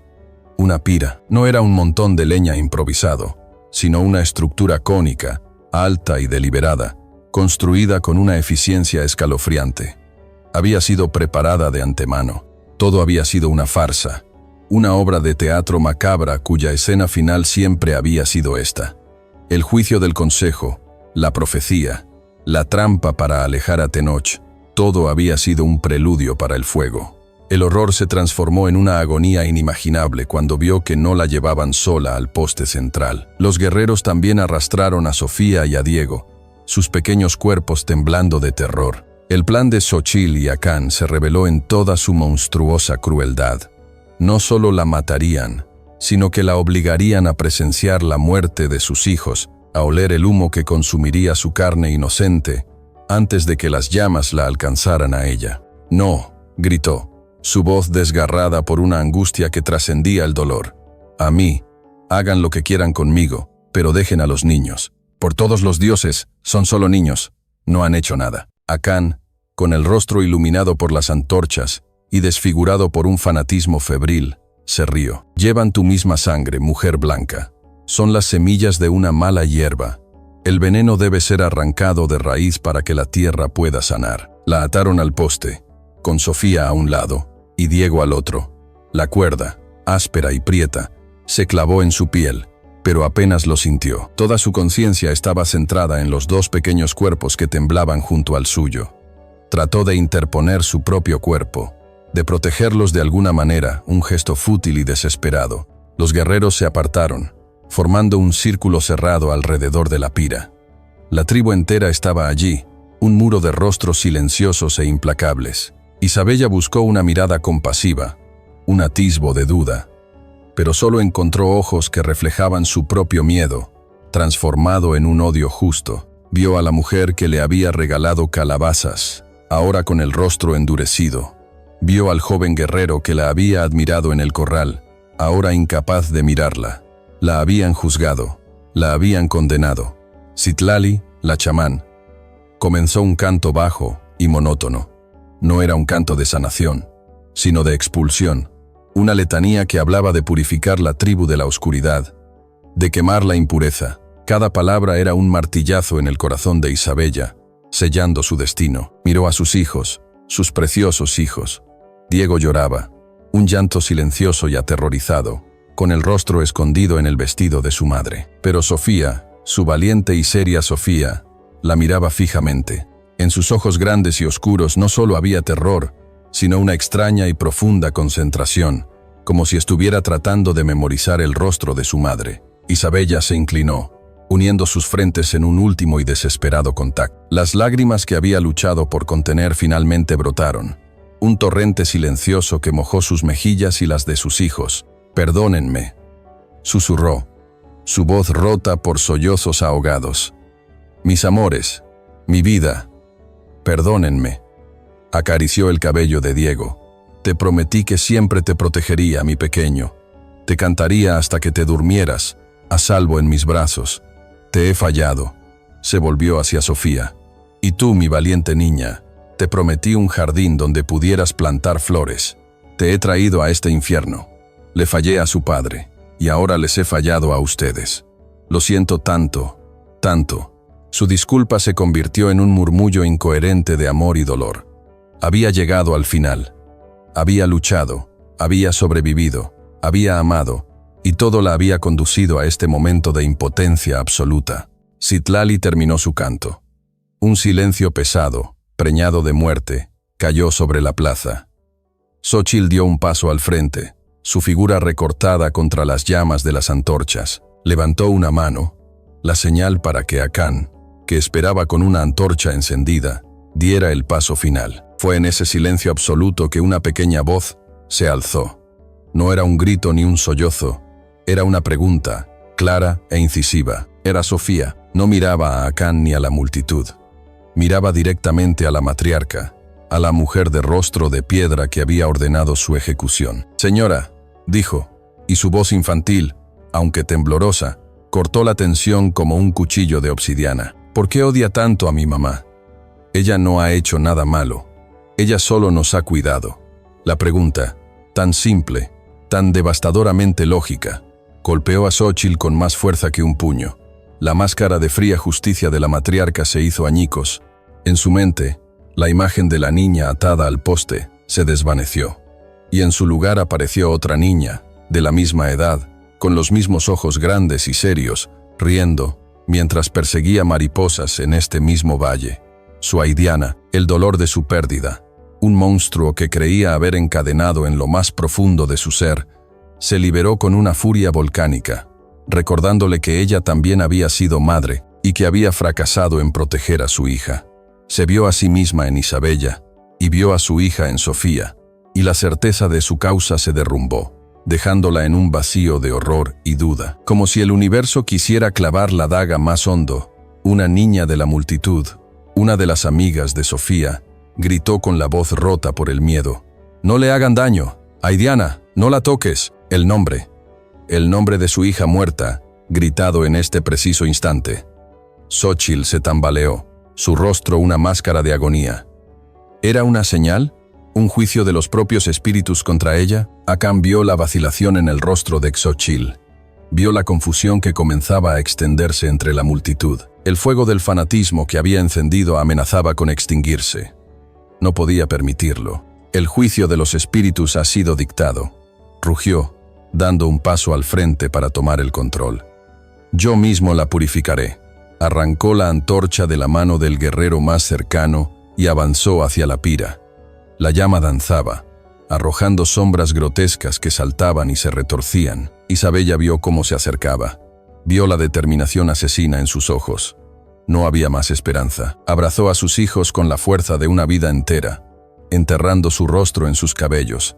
Sintió el calor de la antorcha en su piel, olió el humo acre del pino, cerró los ojos, preparándose para el dolor, para el final. Y en la oscuridad final de su mente, un único nombre floreció como una última y dolorosa flor: Tenoch. La paz del campamento de Casa del Sur era una bofetada. El sol de la tarde bañaba las colinas en una luz tranquila, y los pocos cazadores presentes afilaban sus herramientas o curtían una piel, sus movimientos relajados, sus conversaciones lánguidas. No había cenizas, ni cuerpos, ni el más mínimo indicio de una lucha. No había rastro de las serpientes negras. Tenoch se detuvo en el borde del campamento, y la calma del lugar le gritó la verdad con más fuerza que cualquier alarma. Habló brevemente con el líder del campamento, un hombre mayor que lo miró con confusión. «¿Serpientes negras? No hemos visto a nadie en días, Tenoch. El único viento que sopla aquí es el del sur». En ese instante, el mundo de Tenoch se contrajo hasta convertirse en un único punto de terror helado. La sangre pareció abandonarle el rostro. La mentira. Era una mentira. La historia del ataque, el pánico del explorador, todo había sido una farsa. Y él, el gran guerrero, el líder, había caído en ella como un niño. Las palabras de Xóchitl, su fría determinación y el odio venenoso en los ojos de Acán volvieron a él, encajando en su lugar con una claridad horrible. No era una incursión lo que habían planeado. Era un golpe de estado, una purga, y él les había dejado el camino libre. Un sentimiento de culpa tan vasto como el desierto lo inundó. Había dejado a Isabella. La había dejado sola, vulnerable, en medio de los lobos que vestían la piel de su propia gente. La imagen de su rostro, confiando en él, creyendo en su promesa de volver, lo apuñaló con una agonía física. Sin una palabra a sus desconcertados guerreros, giró a su caballo con una violencia que hizo que el animal relinchara, clavó los talones en sus flancos, y el caballo, sintiendo la desesperación eléctrica que emanaba de su jinete, se lanzó hacia adelante, iniciando una carrera suicida contra el tiempo y la traición. El viaje de regreso fue una pesadilla de viento, polvo y miedo. El paisaje familiar del cañón se convirtió en un borrón hostil, cada roca una acusación, cada sombra una burla de su fracaso. El ritmo atronador de los cascos del caballo contra el suelo de piedra era el único sonido en su universo, un eco del latido frenético de su propio corazón. Isabella, Isabella, Isabella. El nombre era una oración, una maldición. El único pensamiento que su mente era capaz de formar. Ya no cabalgaba como un jefe cumpliendo con su deber. Cabalgaba como un hombre cuya alma, recién despertada después de años de letargo, estaba a punto de serle arrebatada. Las imágenes de ella lo asaltaban, alimentando su furia y su pánico. La vio domando al caballo salvaje, no con fuerza, sino con un susurro. La vio de pie frente a Xóchitl, asustada, pero erguida. La vio sonrojarse bajo su mirada junto al fuego. La sintió en sus brazos, el calor de su beso una promesa de un futuro que ahora se estaba convirtiendo en cenizas. Durante 5 años, desde que perdió a su primera familia, había sido un fantasma, un hombre hecho de deber y memoria. Isabella, con su coraje improbable y su tristeza silenciosa, había comenzado a devolverle la vida, y él la había abandonado. Empujó a su caballo más allá de todo límite. El animal, un campeón criado para la velocidad y la resistencia, respondió con un corazón valiente, su pelaje cubierto de espuma, sus pulmones ardiendo. Tenoch se inclinó sobre su cuello, susurrándole palabras de aliento y urgencia, convirtiéndose en uno con la bestia en su desesperada carrera. A medida que se acercaba al corazón del territorio de su clan, sus peores temores tomaron forma en el cielo. Una columna de humo, densa y oscura, se elevaba hacia el cielo del atardecer. No era el humo limpio de las hogueras de cocina, era el humo grasiento y profano de una pira funeraria. La señal de socorro, su sangre se heló. Estaban cumpliendo la sentencia. Un rugido animal, primitivo y lleno de angustia, escapó de su garganta. Espoleó a su caballo una última vez, irrumpiendo en la entrada secreta del cañón como un huracán de polvo y venganza. En la plaza, el calor de la antorcha de Acán era una ola sofocante.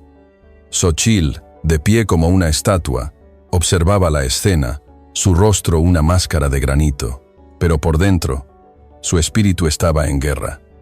La pregunta de la pequeña Sofía resonaba en sus oídos, haciendo eco de su propia pérdida. El grito de la otra niña, pronunciando el nombre de su hija muerta, Aidiana, había sido como una daga en su conciencia. Había desatado este odio, pero ahora veía con horror cómo Acán, en su celo fanático, se había convertido en el único maestro de la ceremonia. La situación se le había escapado de las manos. Estaba paralizada, atrapada entre el monstruo que había creado y el remordimiento que la estaba devorando. Isabella cerró los ojos, apretando a sus hijos contra ella, un último y fútil intento de protegerlos del fuego. Murmuró el nombre de Tenoch, no como una esperanza, sino como una despedida. Fue entonces cuando lo escuchó. Un sonido que desgarró el aire cargado de cánticos y miedo. El galope atronador de un caballo solitario, acercándose a una velocidad imposible. Un grito colectivo de sorpresa y temor surgió de la multitud. Se abrieron instintivamente, como el agua se aparta ante una roca. Isabella abrió los ojos. Como una aparición surgida de la furia y el polvo, Tenoch irrumpió en la plaza. Su caballo, con los ojos desorbitados y el pecho cubierto de espuma, se encabritó en el centro del círculo, una visión de poder elemental. Tenoch saltó de la silla antes de que las pezuñas del animal tocaran el suelo. Acán, con la antorcha a centímetros de la leña, se quedó helado, su rostro una mezcla de incredulidad y odio. Tenoch No perdió tiempo en palabras. Se abalanzó sobre él. «Tú», rugió. Y la única palabra estaba cargada con todo el peso de la traición. Lo embistió con el hombro, un impacto brutal que envió a Acán por los aires. La antorcha voló, describiendo un arco en el aire antes de aterrizar en el polvo y apagarse con un siseo. Sin detenerse, Tenoch corrió hacia la pira. Con 2 rápidos y precisos cortes de su cuchillo, partió las cuerdas que ataban a Isabella y a sus hijos. Los levantó. Sus movimientos eran una mezcla de desesperación y una ternura feroz. Los apartó del montón de leña, colocándolos detrás de él, mientras se enfrentaba a la multitud atónita. «¡Traidor!», gritó Acán, poniéndose en pie a trompicones, con el rostro desencajado. «Proteges a la bruja que nos destruirá a todos. La profecía de los espíritus lo ha dicho». «¡Silencio!», gritó Tenoch. Y esta vez, su voz no era solo la de un guerrero. Era la de un jefe cuya autoridad había sido desafiada y cuya ira era ahora ilimitada. El poder en su voz hizo que toda la aldea retrocediera un paso. Se enfrentó a su pueblo, con los ojos ardiendo. Han dejado que el miedo los convierta en cobardes. Han permitido que el odio de un solo hombre los convierta en asesinos. Han deshonrado a nuestros antepasados y han escupido sobre las leyes de la compasión que nos hacen ser quienes somos. Luego, en un acto que dejaría una marca indeleble en la historia de la tribu, se llevó las manos al cuello. Se quitó el gran collar de jefe, el antiguo y sagrado símbolo de su linaje, una pieza de plata, turquesa y garras de oso que había sido pasada de generación en generación. El corazón de la tribu pesaba en sus manos, no solo con su peso físico, sino con el peso de siglos de liderazgo. Ante el silencio absoluto de todos, se acercó a Isabella. Ella lo miraba, temblando, con lágrimas corriendo por su rostro cubierto de hollín. Con una reverencia que silenció hasta el viento, Tenoch le colocó el pesado collar alrededor del cuello. El metal frío y las piedras preciosas descansaban sobre su piel, un contraste surrealista con su ropa andrajosa. Brillaba a la luz de las antorchas, un faro de poder y protección. Tenoch levantó la vista y su voz resonó, clara y fuerte, para que hasta el último miembro de la tribu la escuchara. Esta mujer, Isabella, a quien han llamado bruja, ha mostrado más coraje Chiricahua que cualquiera de ustedes hoy. Se ha enfrentado a sus pruebas con honor. Ha salvado a uno de sus hijos. Su espíritu es fuerte. Hizo una pausa, su mirada desafiando a cualquiera a interrumpir. Por lo tanto, ante los espíritus de nuestros antepasados y ante todos ustedes, la reclamo. Ella es mi esposa. Sus hijos, Sofía y Diego, son mis hijos. Su sangre, a partir de este momento, es mi sangre. Su familia es mi familia. Levantó la voz aún más, invocando la ley más sagrada. Un ataque contra la familia de un jefe es traición. Hoy, casi todos ustedes han cometido traición. Pero mi corazón no busca venganza, busca la sanación. Miró a Acán con un desprecio helado. Tú, sin embargo, serás juzgado. Se quedó allí, un guardián de pie frente a su nueva familia. Isabella, con el símbolo de la autoridad Chiricahua brillando en su pecho, se sentía renacer. Había regresado del borde del abismo, no solo salvada, sino reclamada, honrada y amada de una manera que nunca creyó posible. Tenoch no solo había detenido una ejecución, había forjado una nueva realidad con el poder de su amor y su voluntad. El silencio atónito que siguió a la declaración de Tenoch fue roto no por la voz de un guerrero, sino por el grito desesperado del explorador que acababa de llegar. Se desplomó en la plaza, agarrándose una herida en el costado de la que brotaba sangre, su rostro una máscara de agotamiento y terror absoluto. El coronel Vargas jadeó, mientras otros corrían a ayudarlo, tratando de contener la hemorragia. Su ejército, docenas de soldados federales, bien armados, están acampando a la entrada del valle. A menos de media jornada de aquí, nos han encontrado. La noticia cayó sobre la tribu como una sentencia de muerte, un martillo que aplastó los fragmentos del conflicto interno bajo el peso de una amenaza existencial. La profecía, la traición, el juicio, todo se desvaneció ante la magnitud del peligro exterior. El odio y la sospecha fueron reemplazados por un miedo primario y unificador, el miedo a la aniquilación total. Tenoch no perdió ni un segundo. La ternura en su mirada hacia Isabella fue reemplazada por la fría eficiencia del jefe de guerra que era. Su voz resonó con una autoridad que nadie se atrevió a cuestionar, cortando el pánico incipiente. «Consejo de guerra, ahora», ordenó. «Akan, trae a Héctor. Lo necesitaremos». Se reunieron en el wickiup más grande, el del consejo, el aire en su interior denso con una tensión que se podía cortar. Los ancianos se sentaron. Sus rostros arrugados eran mapas de preocupación. Los guerreros líderes estaban de pie, sus manos instintivamente cerca de sus cuchillos. Xochitl estaba erguida, su rostro una pared de piedra impenetrable. Akan, pálido y humillado, permanecía en un rincón, evitando todas las miradas. E Isabella, con el collar de jefe aún pesado y extraño sobre su cuello, fue conducida por Tenoch para sentarse a su lado. Su presencia allí, en ese círculo de poder, era una declaración silenciosa. Ella era parte de esto ahora. «Sus números nos superan 3-1», comenzó Tenoch, sin rodeos. «Una batalla a campo abierto sería un suicidio. Debemos defender los pasos, usar el cañón como nuestra arma». El debate estalló, urgente y apasionado. La mayoría de los guerreros, liderados por un veterano canoso llamado Diacon, abogaban por fortificar la entrada principal del norte. «Es el camino más obvio y ancho», argumentó Diacon. «Atacarán por allí. Podemos levantar una barricada de rocas y acribillarlos desde los acantilados cuando intenten pasar. Es nuestra posición más fuerte». Otro guerrero sugirió dividir sus fuerzas, defender ambos pasos por igual, una estrategia que Tenoch descartó de inmediato por dispersar demasiado sus ya escasos números. Akan, en un intento desesperado por recuperar una pizca de honor, incluso sugirió una audaz incursión nocturna en su campamento. «La sorpresa podría sembrar el caos», dijo, pero su voz carecía de convicción, y los ancianos rechazaron la idea por ser demasiado arriesgada. Isabella escuchaba en silencio. Escuchaba sus planes, sus tácticas de guerreros, y una terrible certeza creció en su interior. Todos estaban pensando como defensores. Pero ella conocía al cazador, recordaba la crueldad calculadora de Vargas en Chihuahua, su preferencia por la tortura psicológica sobre la confrontación directa, el placer que parecía obtener al arrinconar a su presa. «Gracias por haber visto hasta aquí. Si estás ocupado o tienes que salir ahora, dale like a este video para que puedas encontrarlo fácilmente más tarde». Ahora sí, volvamos a la historia.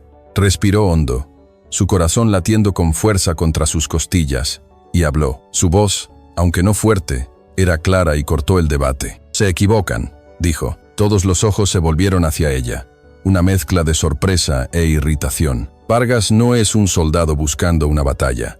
Es un cazador disfrutando de la caza», continuó, su voz ganando firmeza. «No atacará su fortaleza, no por la entrada principal.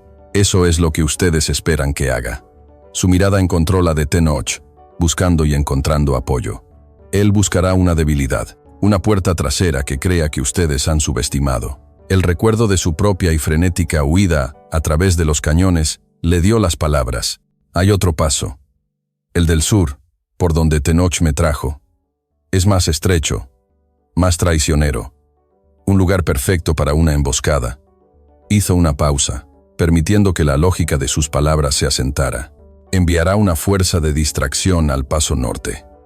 Hará mucho ruido, los mantendrá ocupados, hará que concentren a sus guerreros allí, y mientras ustedes luchan contra una sombra, él guiará a su fuerza principal a través del paso sur y caerá sobre la aldea por la espalda. No quiere luchar contra sus guerreros, quiere capturar sus hogares, sus mujeres, sus hijos, quiere quebrarles el espíritu». Un silencio tenso llenó la estancia.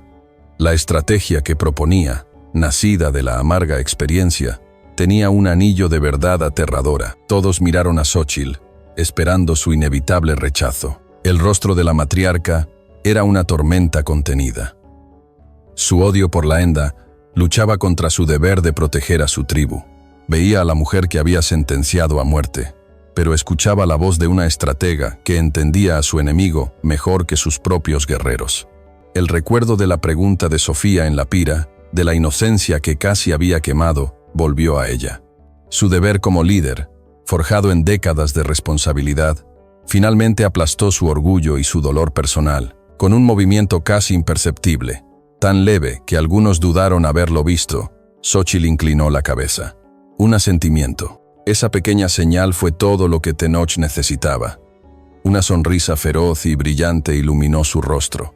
«Es una trampa perfecta», dijo, poniéndose de pie, su energía llenando la habitación. «Pero seremos nosotros quienes la cerremos». El plan se formó con una velocidad vertiginosa. Dejarían la entrada norte con una defensa mínima. Mientras tanto, el grueso de sus guerreros se posicionaría en los acantilados del paso sur. Prepararían avalanchas en ambos extremos del estrecho corredor. Cuando el ejército de Vargas estuviera completamente dentro, sellarían las salidas y los atraparían. La aldea se transformó. El miedo fue reemplazado por un propósito sombrío. Las mujeres preparaban vendas y raciones, sus movimientos eficientes y silenciosos. Los hombres afilaban puntas de flecha y tensaban sus arcos. El sonido rítmico de la piedra contra la obsidiana era como el latido de un corazón de guerra. Incluso los niños, sintiendo la gravedad del momento, ayudaban en silencio, acarreando piedras y agua. La tribu, al borde de la guerra civil hacía apenas unas horas, ahora se movía como un solo cuerpo, un solo espíritu unido contra un enemigo común. Al caer la noche, un explorador regresó, tan silencioso como un fantasma. «La fuerza principal de Vargas está en movimiento», informó a Tenoch. «Han dejado una pequeña partida frente al paso norte. El resto se dirigen directamente hacia el sur». Tenoch miró a Isabella a través de la luz parpadeante de las hogueras. El respeto en sus ojos era inmenso. Ella no solo había salvado su vida, ahora les había dado una oportunidad de salvarla de todos. La trampa estaba preparada. El cebo había sido aceptado. Ahora, solo quedaba esperar a que el depredador entrara en la boca del lobo. El alba llegó con un aliento gélido, pintando los picos del cañón con tonos de gris y púrpura. Ocultos en las alturas rocosas del paso sur, los guerreros Chiricahua esperaban. Eran como los halcones que daban nombre a su clan, inmóviles y pacientes, sus ojos oscuros fijos en el fondo del cañón. Un joven guerrero llamado Kael, en su primera batalla real, sentía el latido de su corazón resonar en sus oídos. Un tambor que competía con el ritmo lento y ominoso del tambor de guerra que había sonado al amanecer. Apretó su arco, el tacto familiar de la madera y el tendón un ancla en un mar de adrenalina y miedo. A su lado, Tenoch estaba tan quieto como la propia montaña, su rostro una máscara de calma letal. Había dado las órdenes. El plan estaba en marcha. Ahora, solo quedaba la espera, la parte más difícil de cualquier caza. Abajo, en la seguridad de una cueva que ofrecía una vista panorámica, Isabella sostenía las manos de sus hijos. El collar de jefe, pesado y frío, era un recordatorio constante de la confianza que Tenoch había depositado en ella. Una confianza que ahora se ponía a prueba en la balanza de la vida y la muerte. No era una espectadora pasiva. Cada fibra de su ser estaba conectada con los hombres que esperaban en los acantilados. Su plan, su conocimiento del enemigo, había llevado a este momento. Una parte de ella rezaba por su éxito, mientras otra se horrorizaba ante la violencia que estaba a punto de desatarse.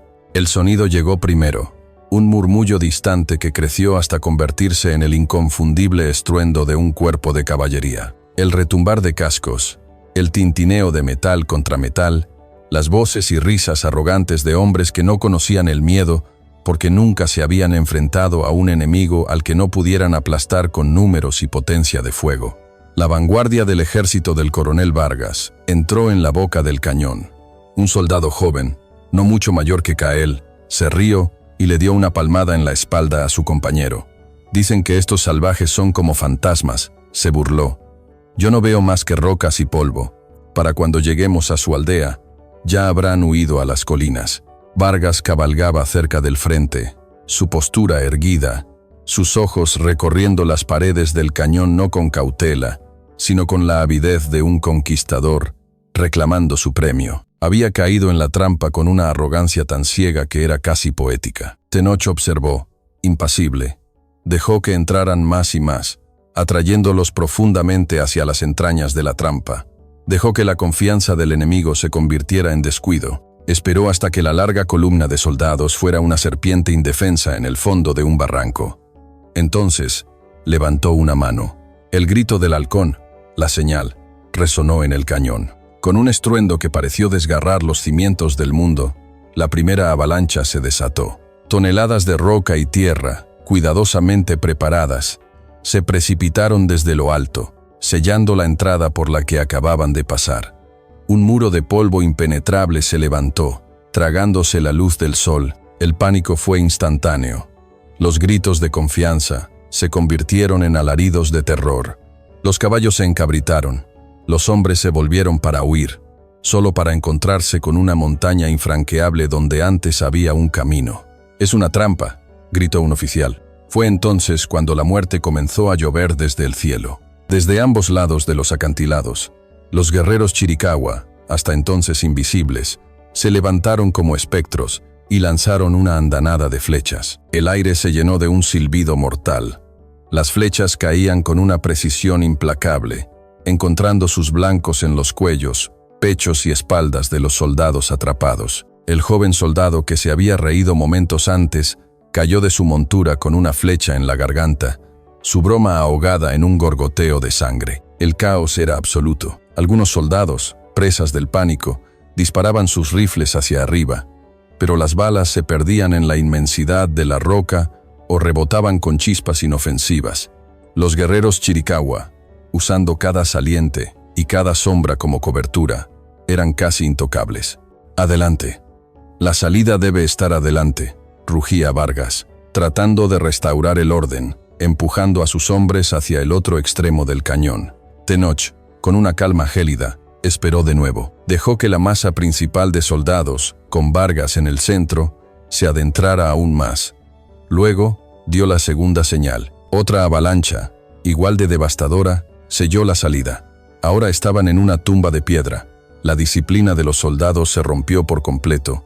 La batalla se convirtió en una masacre. En medio de la locura, Isabella vio algo que la llenó de un nuevo tipo de terror. Un niño Chiricahua, de unos 4 años, que se había escapado de la vigilancia de su abuelo en la cueva, había corrido hacia el borde para ver la acción. Una roca suelta cedió, y el niño rodó por una pendiente, quedando varado en una cornisa expuesta, directamente en la línea de fuego de las balas perdidas. El tiempo pareció detenerse para Isabella. El estruendo de la batalla se desvaneció en un zumbido. Solo podía ver al niño, pequeño y aterrorizado. Su instinto de madre, un poder más fuerte que cualquier miedo por su propia vida, tomó el control. Sin pensarlo, salió disparada de la seguridad de la cueva.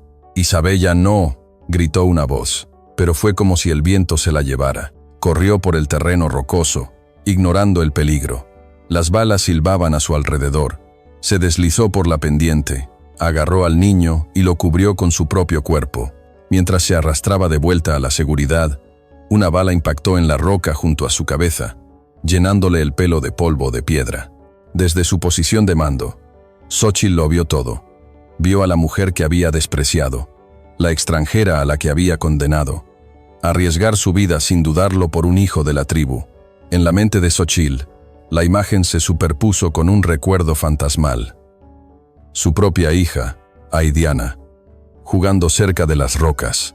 El dolor y el odio que habían sido su armadura durante años se hicieron añicos. Vio a Isabella no como un andá, sino como una madre, como una guerrera a su manera, y en ese momento, su corazón se rompió y comenzó a sanar. Abajo, la batalla llegaba a su fin. Vargas, viendo su ejército destruido, su poder evaporado, se llenó de una rabia impotente. Sus ojos buscaron un último objetivo para su despecho. Vio a Isabella en la entrada de la cueva, con el niño Chiricahua a salvo y sus propios hijos acurrucados a su lado. Con un gruñido, levantó su pistola, apuntando directamente a la pequeña Sofía. Héctor, que había sido herido en la pierna y observaba la escena desde el suelo, lo vio. Su lealtad a Vargas se había podrido hacía mucho tiempo, reemplazada por el asco. Vio la inocencia de la niña y la crueldad sin sentido de su antiguo amo, y tomó una decisión. Justo cuando Vargas apretaba el gatillo, Héctor, con una última explosión de fuerza, se arrastró y se lanzó delante de Sofía. El disparo resonó, ahogado por el eco de la batalla. Héctor se desplomó, un agujero humeante en su pecho. cayó a los pies de Isabella, con los ojos ya vidriosos. Con su último aliento, buscó en su camisa y sacó la otra mitad del mapa. Él me obligó a llevarla. Susurró, su voz un estertor. Un hombre no debería morir por la codicia de otro. Perdóneme. Su mano cayó y se quedó quieto. El fracaso de su último acto de crueldad pareció quebrar a Vargas. Se quedó allí, con la pistola vacía en la mano, mientras Tenoch, Acán y otros guerreros emergían de las sombras y lo rodeaban. No hubo una pelea final.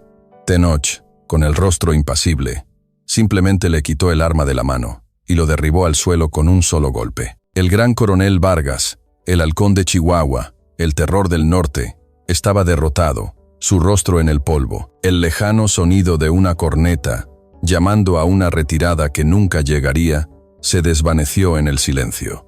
La batalla de los halcones había terminado. La primera luz del día después de la batalla no trajo el resplandor de la victoria, sino la pálida y solemne luz del duelo. Un silencio pesado, roto solo por el suave murmullo del viento, se había asentado sobre el cañón. La tribu se movía con una gravedad silenciosa, atendiendo a sus heridos y preparando a sus muertos para el viaje final. 3 guerreros Chiricahua habían caído. Sus cuerpos fueron envueltos en mantas preciosas y colocados en plataformas altas, de cara al sol naciente, como dictaba la tradición, para que sus espíritus pudieran ser llevados por las águilas al mundo de los cielos. Cánticos bajos y antiguos, historias de valentía y vida, llenaban el aire, un requiem por los hijos perdidos. En un gesto que sorprendió a muchos, un cuarto cuerpo fue preparado con el mismo honor.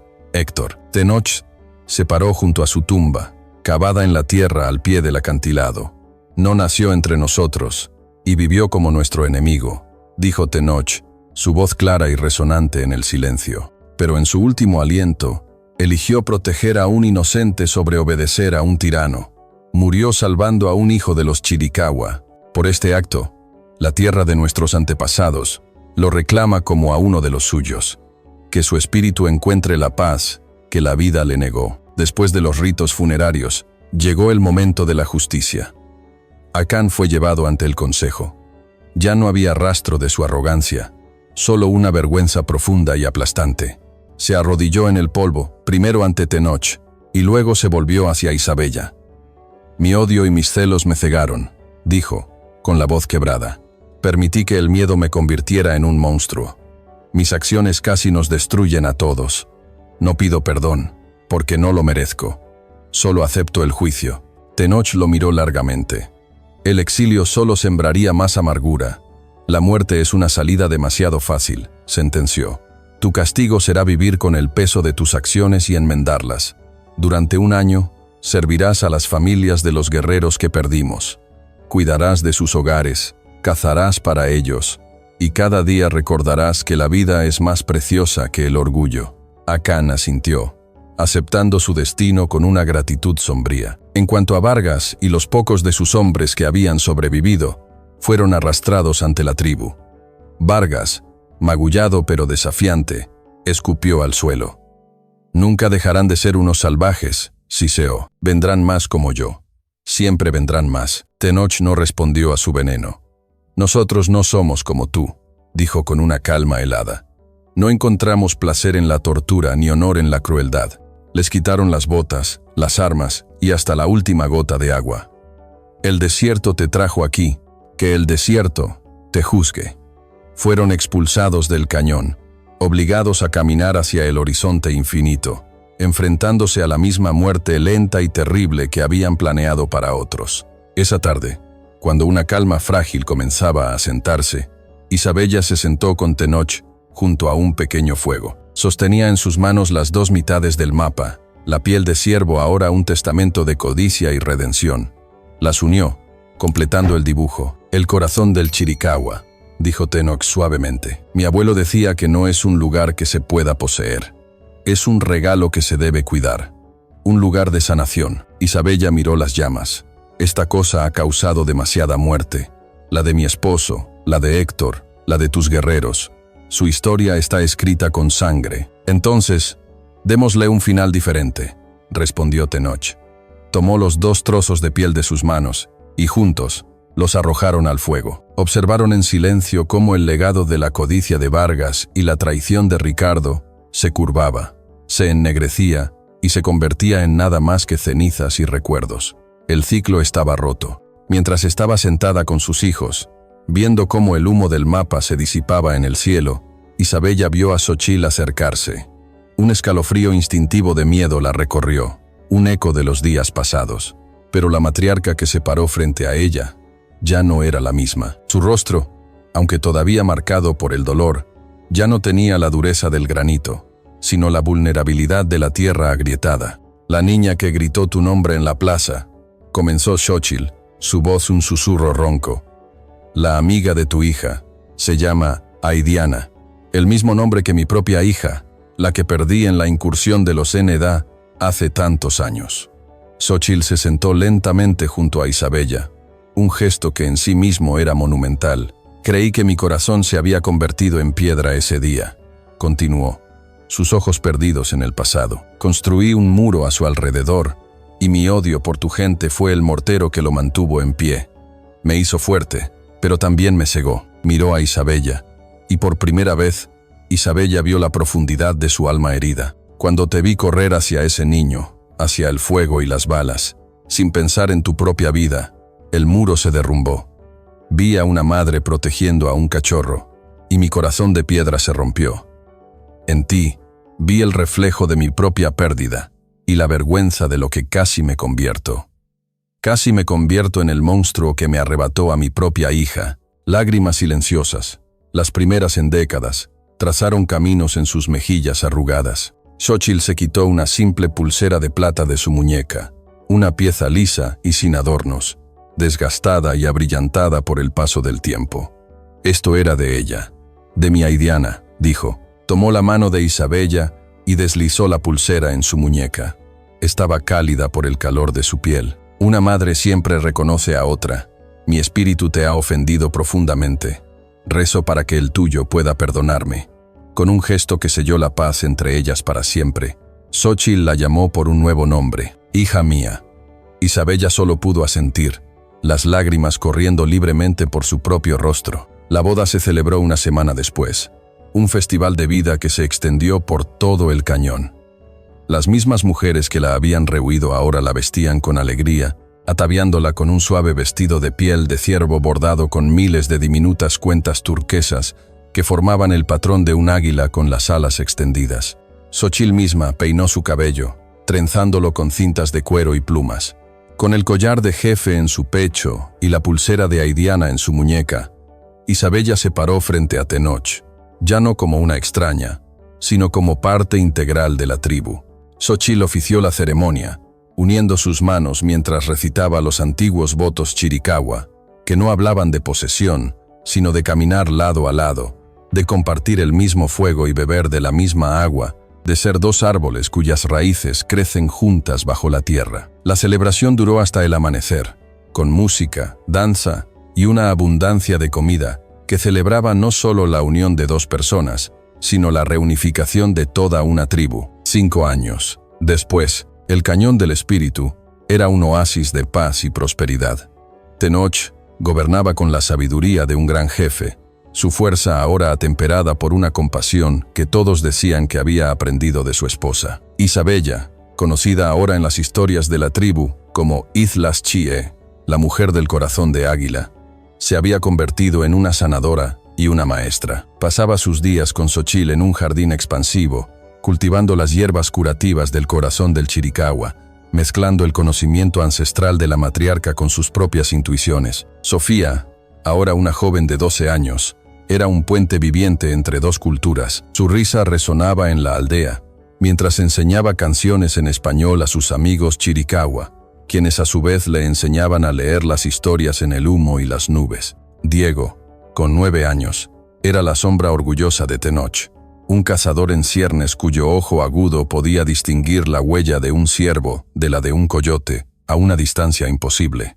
Una tarde, mientras el sol se derretía sobre el borde del cañón, pintando el cielo de naranja y fuego, la familia subió a su mirador favorito. Tenoch rodeó a Isabella con un brazo, mientras Sofía y Diego se acurrucaban a su lado. Observaron el valle, su hogar, bañado en una luz dorada y pacífica. Bajo el vasto e indiferente cielo del desierto, 4 figuras se erigían como una sola, sus sombras alargándose y fusionándose en la última luz del día. Ya no eran una viuda española, un guerrero chiricahua y 2 niños huérfanos. Eran una familia, tan fuerte y resistente como las antiguas rocas del cañón, arraigada para siempre en la tierra que los había puesto a prueba y que finalmente los había unido. La historia de Isabella y Tenoch es un poderoso recordatorio de que incluso en el desierto más implacable, el amor puede florecer. Su viaje nos enseña que la verdadera familia no siempre es aquella en la que nacemos,